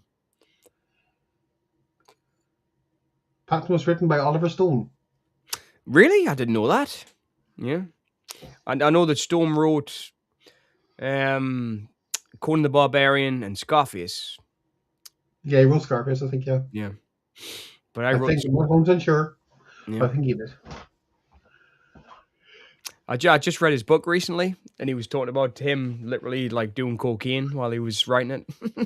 All right. It was really Into interesting. the role, like, or into Right? the No, he was character. proper like he went to Paris and he was sitting in Paris. Patton was written by Oliver Stone. All right. But I thought Patton was written by Francis Ford Coppola. But I must have gotten them mixed up. Solitude, sorry. You know what I'm like, and I'm really tired as well. Well, it was written by Coppola. You're right. Oh, I was. Redeemed. Oh, you were making his doubt myself. Redemption. I was totally doubting myself there. Redemption for John. No, But when this is finished, the movie will finish up the stream ourselves. So, but because I am, well, I'm not tired, but I'm wary of you being. oh, You Kerry, tomorrow as well, so. I could go on forever now. I really No, could. no, no, no. You're I not the really could. Jurassic Bunny. Well, you can tell. Look at my eyes, man. They're flipping. Yeah, they're red. But I'm more than happy to keep going until 5 o'clock in the morning if you want. No, no. I'd be sleeping by then. No, but I've been enjoying having a San Miguel. It's nice to sit and chill and relax. It's like I say, it's great to be working in a new job, and I'm enjoying the hell out of it. But man, that's good. Yeah. it's just so tiring. It really is. Are you working like when you say you do long shifts? Are you working 3 days or? No, it's pretty much 5 days a week. So so I'm working on it at the minute. Solitude, definitely am. It's I know I've got videos written already about The Fly and It's Alive by Larry Cohen. So I've written 2 videos, but I just need to get in front of a teleprompter, get the stuff on, get them recorded, and get them down. I'm still doing Boneyard Cinema Solitude. It's just but it hasn't just been the job. I had problems in my personal life. I've got to move house. The last couple of months been pretty full on in my life. I've been lucky, I've just kind of I've just kind of coasted through life, but the last couple of months have been really flipping hard. They really have. And but I'm definitely still on Boneyard Cinema. I'm also Boneyard Stories now as well. I've been doing a zombie radio play, which Kerry was in with us as well. Kerry's writing her character, Dr. Evans. Was it Dr. Evans? No, that's you. The heavens is you. Oh, sorry, Evans is me. Oh, that's how tired I am. I'm getting the characters mixed up, but no, that's happening as well because people really like the zombie radio plays. So we're gonna keep doing the zombie radio plays as well, just for fun. We're not making any money out of it or anything, but I love listening to stories for sleep, and I hate all the AI stuff that's out there now. So I just wanted Actually, to try and write. Lexi said that as well. I played, the last episode. Yeah. And she said she would listen to that at night if she, That's why I wanted to do it. I wanted to make some sleep stories. But Solitude, definitely. Boneyard Cinema is still happening. I've just got to get back on the ball with it. Once I get rolling, it's only been like 2 months with this job. But once I get settled in, figure out the schedule properly, because I'm working really late nights most of the week now because they're still sorting the schedules out. So once the schedules get sorted out, they'll be like, I'll be late one week and then early's the next week. So 1 week I'll be working till 8, 9 in the evening. The next week I'll be finishing at 5, 6 in the evening, hopefully. I think that's how they're going to try and work it. So I'll have time in the evenings to write some stuff. But I do have 2 videos written about The Fly and It's Alive, and I'm going to get them recorded as soon as possible and get them up on Boneyard Cinema. I will do. Because, I fell in love with It's Alive when I watched it again a couple of months back. It's a great piece of cinema, that. And it really made us want to write something about it. And The Fly, I watched the special features on the old DVD release they did. And the special features were fantastic. It was like 2-hour interviews with Goldblum, with Cronenberg, with Gina Davis, with John Getz. Really, really good interviews. And the behind the scenes, how they made the effects. And then when they were proper, Gina Davis was actually going out with Goldblum when they made it. And Goldblum was getting jealous because he was a young guy and he was jealous that she was spending time with John Getz, and all that stuff kind of made it into the film, and some interesting stories in there to tell, I think, about the making of it. And I'll be doing some stuff for members as well, doing the podcasts. So yeah, I am doing stuff. Solitude, I've just taken time. This working full time has been taking all my time. But Oh yeah, I'll get it sorted. I promise. So it's still happening. It's just figuring out how to make it work with my new job. Yeah, exactly. But as you say, when you find out the schedules, you'll know better, and Exactly. you'll be able to work things out and And I think what's put happened them is down into your own. they've just employed somebody else. This girl who's great, who's in constant communication with all of us, who does like the it's not human resources, but scheduling and all that kind of stuff. Oh yeah, right, okay. And I mean, she said the other day she asked us to work Sunday, and I said I can't. I've got a meeting with my landlord because we're gonna have to move house. And she was like, "Oh yeah, fine." But she's been sorting out the schedule, and she assured us that it's not going to be like this forever. Mm, It's just at the minute mm. because there's so much work coming in, and we need to. I think they're employing more people actually. Oh, very good. So she just said, just hold in there, and I said, yeah, well, of course I will. Mm. Just hang in there until we get Whereas the I'm doing, paperwork. I'm doing an essay on a video essay, hopefully, for cinema conversations about the French New Wave. Cool. So, and that's in the kind of a. I've done the initial, how you do the plotting of the what subject you want to cover. Yeah. I've done that out, and so I'll be talking about my favorite directors like Anya Varda and Yeah. Godard and stuff like that. So True Four was my favorite. yeah, I loved Jules and Jim. And I really, really loved Fahrenheit 451. I thought, mm, I mean, Fahrenheit 451 obviously was recorded in English, not French.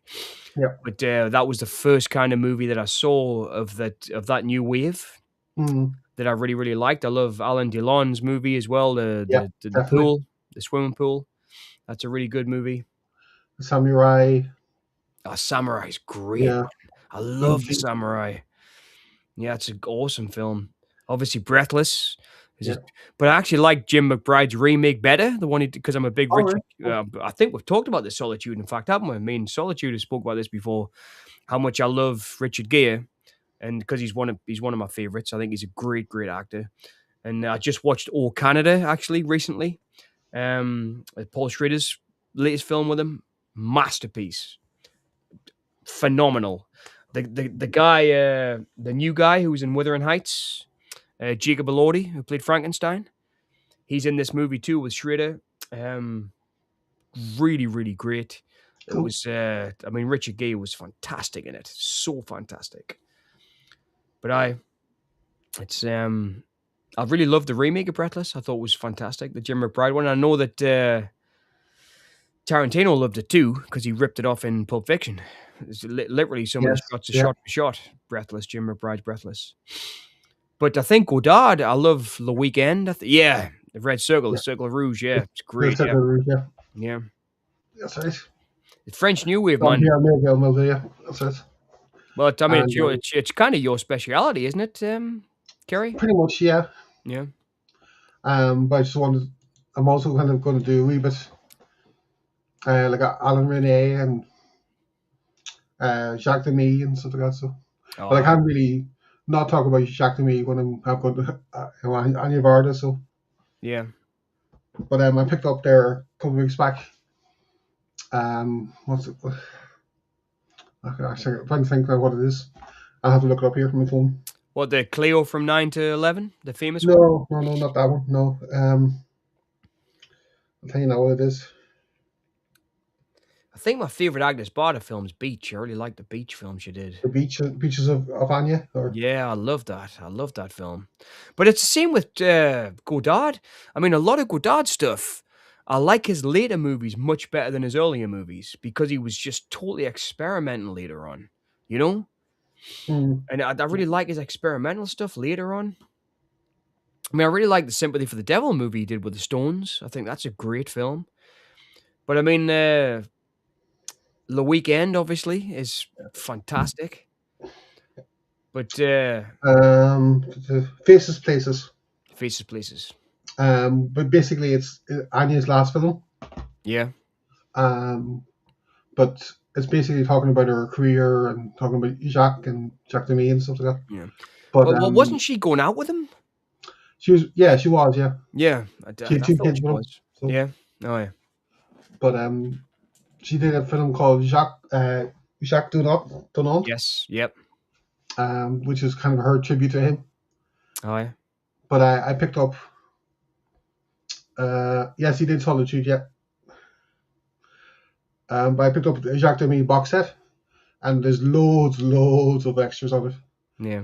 And there's one of the extras is a documentary Varda did about 6 months after Jacques Demy passed, and it's so heartbreaking. Yeah. So she really loved him, like, and Yeah. I think. I mean, there's a romanticism around that whole, that whole generation of filmmakers. I think mm, because there were.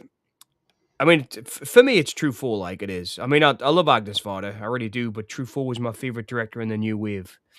'Cause but it was maybe to do with the Hitchcock stuff he did because I'm a big Hitchcock fan as well. well, you see, I think Truffaut got co-opted into the new wave, Yeah.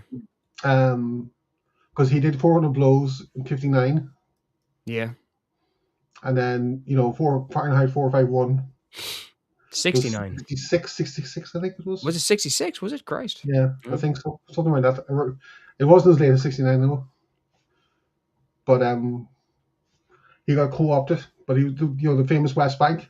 Yeah. Actually, do I have? No, I don't have. I'll show you. I'll show you off stream. There's a book I picked up on Amazon, Yeah. which has helped me a lot with the French New Wave. the film the essay. So No. But Godard's King Lear was good. Like it was like 1980s. I think it was the late 80s when he did it. 88, I think it was. But it's a good movie. But Godard was. I mean, he was touch and go for me. But like I say, I tend to like his later stuff. But for me, Truffaut was the new wave. He was. Okay. I really like Truffaut's films. Not so much the 400 Blows. I think Mm, that was a little bit too amateurish for me. I like his later stuff. I do, especially Fahrenheit 451. That was yeah, because I'm a big sci-fi geek. So I mean that's based on a Ray Bradbury novel.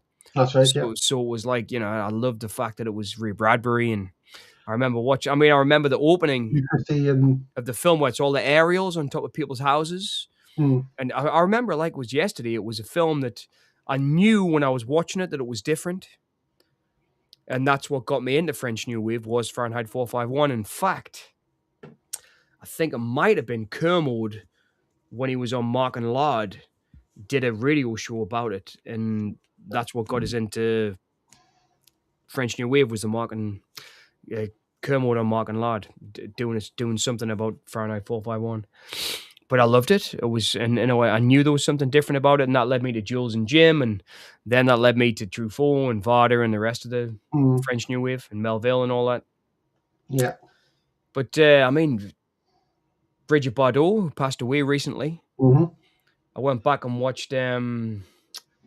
Liverpool, Yeah, aye, Contempt in English. Yep. yeah, and that was awesome.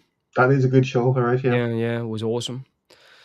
It was, but she was fantastic as well. I mean, really, really great. I know, again, like I was saying before with Dean Cain, I don't agree with her political beliefs at all. Mm, She was a bit of a right winger, but in terms of an actress, oh yeah. can't get better than that. Like she was great, totally free. It seems on screen, you Mm. know.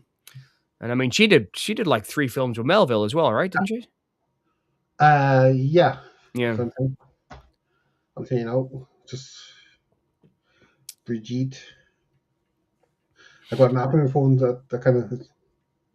Was it Melville that did? Who did Belle de Jour? Belle de Jour was Melville. Yeah, I think That was so. Melville, yeah. And he did that with Catherine Deneuve. Yeah. Yeah. Uh, But I remember, I mean, well, do you know what it is, Kerry? It's been a while since I mean, this is like my college days, like when I first got into the French no, New Wave. Belle de Jour was Louis Buñuel. Brumwell, Yeah. yes, of course, man, Brumwell, yes, of Sorry. course. But that was kind of my college days watching all the New Wave stuff. It was awesome. It was a great time in my life discovering these films, you know? And it's funny, did you feel like you were discovering them for the first time as well when you were seeing them? Yeah. I got transfixed, to be honest I with you, did, by I. Alphaville. Aye, Alphaville's great. Yeah, and I think then that's one of Godard's best movies. yeah, But then you see I got Broomwell, into kind of Solitude just put us right there as well. No, yeah, Broomwell. Aye. Louis Buñuel. Yeah. Um, you ever see Solitude of Buñuel the Diary of a Cheat Mermaid Yeah, and the Milky Way? And there are some trippy movies, Milky Way especially. totally. But I always love Discreet Charm of the Bourgeoisie. Oh man, me too. That's so fucked up. Well, it was I got into Broomwell because of Dennis Hopper. Because Mm, like I was saying before, I'm such a big Dennis Hopper fan.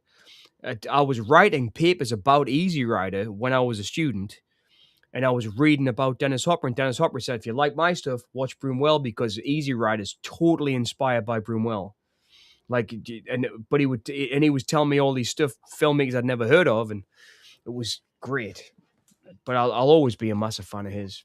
But if you watch Easy Rider, you can tell he's inspired by the new wave, mm, like the way that it's edited and stuff. It's yeah, edited like it's almost edited like breathless. aye, it is. I mean, like the quick cuts and stuff between Mm. things, and And the jump cuts as well. aye, loads of jump cuts, like literally cuts in time, and Yeah, that's what Godard did.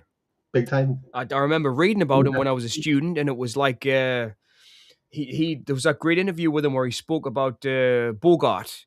Mhm.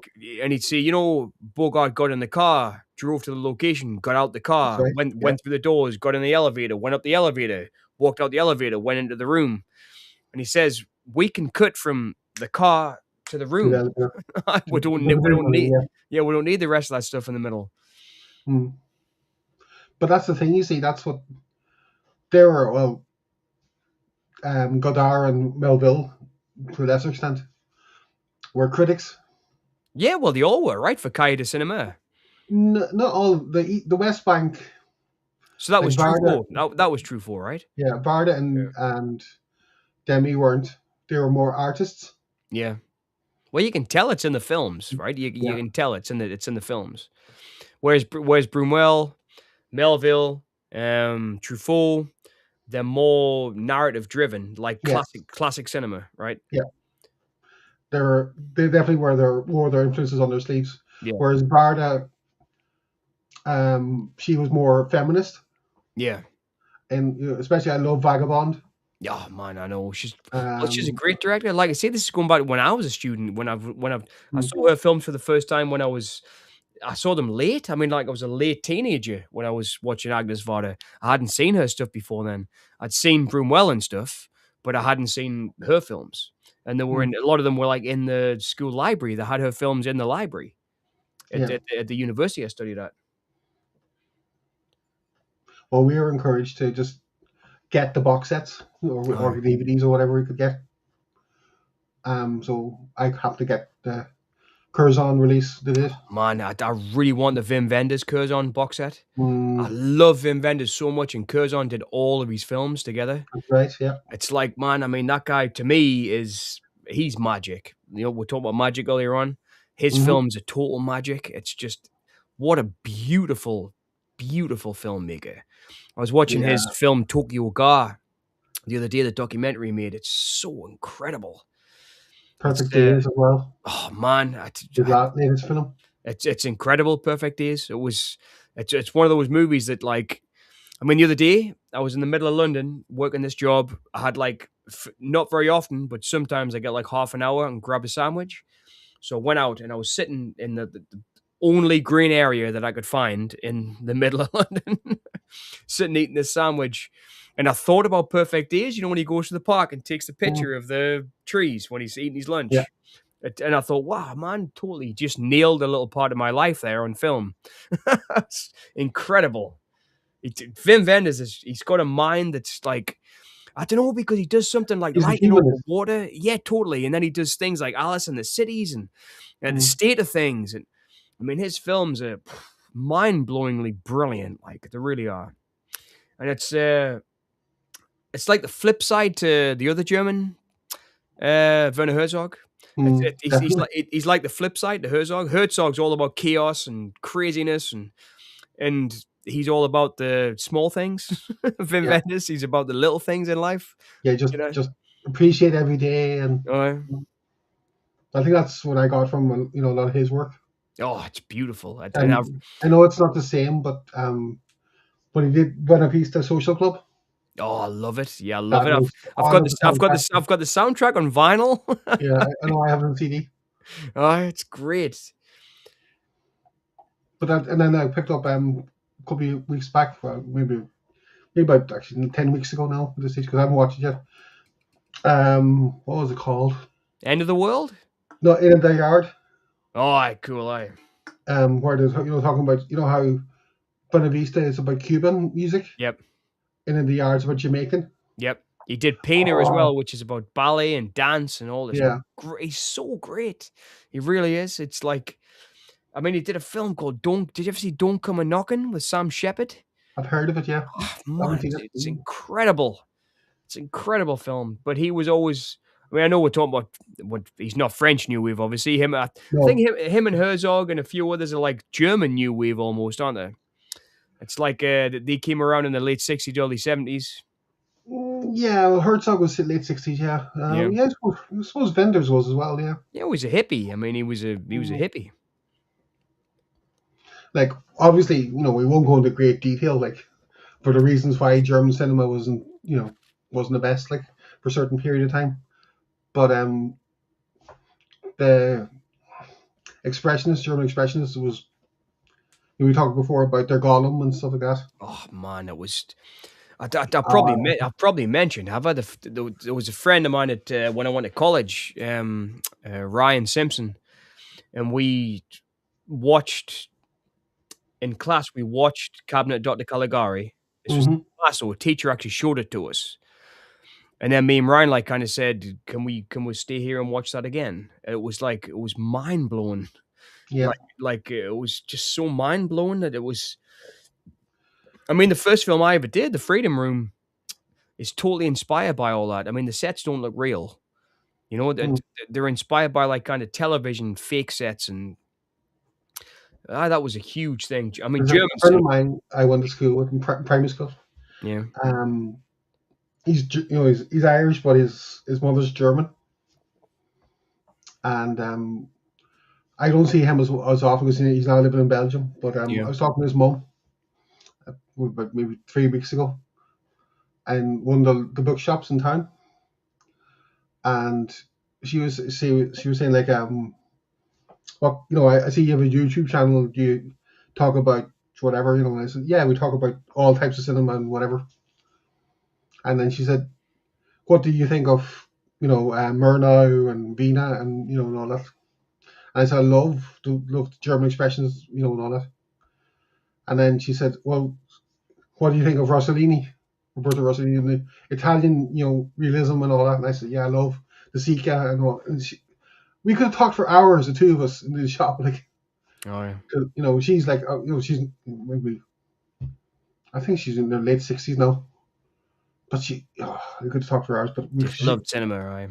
and then this another friend of hers came in, and they were talking, the German friend of hers, they were talking German.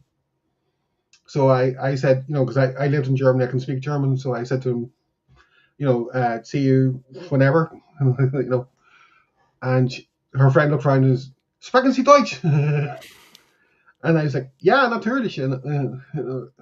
Ich lerne in Deutschland and, you know, in Zeifhausen and all that. And she was like, my friend's mom was like, when did you learn German?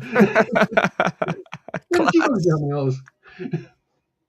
I'd love to be able to do that to some people once. Just have some people speaking next to you to think you've got no idea what they're saying, then just turn Yeah, around and say, "Yeah, I know exactly what you're saying." yeah, exactly. Like I understood everything they were saying. It's so funny. But then I had to, because I didn't want to. They were talking, and I had my talk with her, Yeah. and I just wanted to say goodbye to her because I had to get other things done in time. But it was so nice to see her again. I do love that though. What you see, like the Italian cinema, I think I like it better than French New Wave. I do like. I mean, me and you were talking the other week about Rome Open City, Yeah.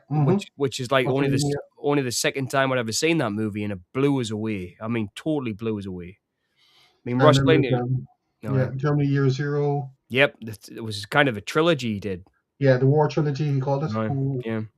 I mean, and that was made a year after the war. I mean, it was That's made right. in Yeah, that's I right. mean, it was incredible. And there's the film, and the film. Yep, the end of Warlock. And Warlock 2 is next week. No, I don't know what we'll watch Warlock 2 next time. I was watching out of like one eye. I've got it on the corner of the screen there Same. because I got the side. I used to have two monitors, but my other monitor's broke now, so I'm just on one. So I've got separate windows open. I was watching it with one. Well, are you using Chrome or are you using what are you using? Yeah, I'm in Chrome. Yeah. Well, you could split the screen.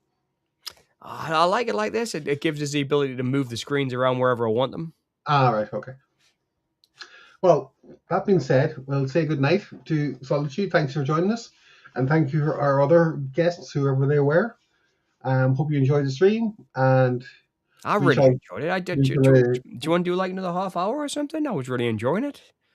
Oh uh, no! Although no, it's fine if you. It's fine. Yeah. no, I'm okay, but I'm All right.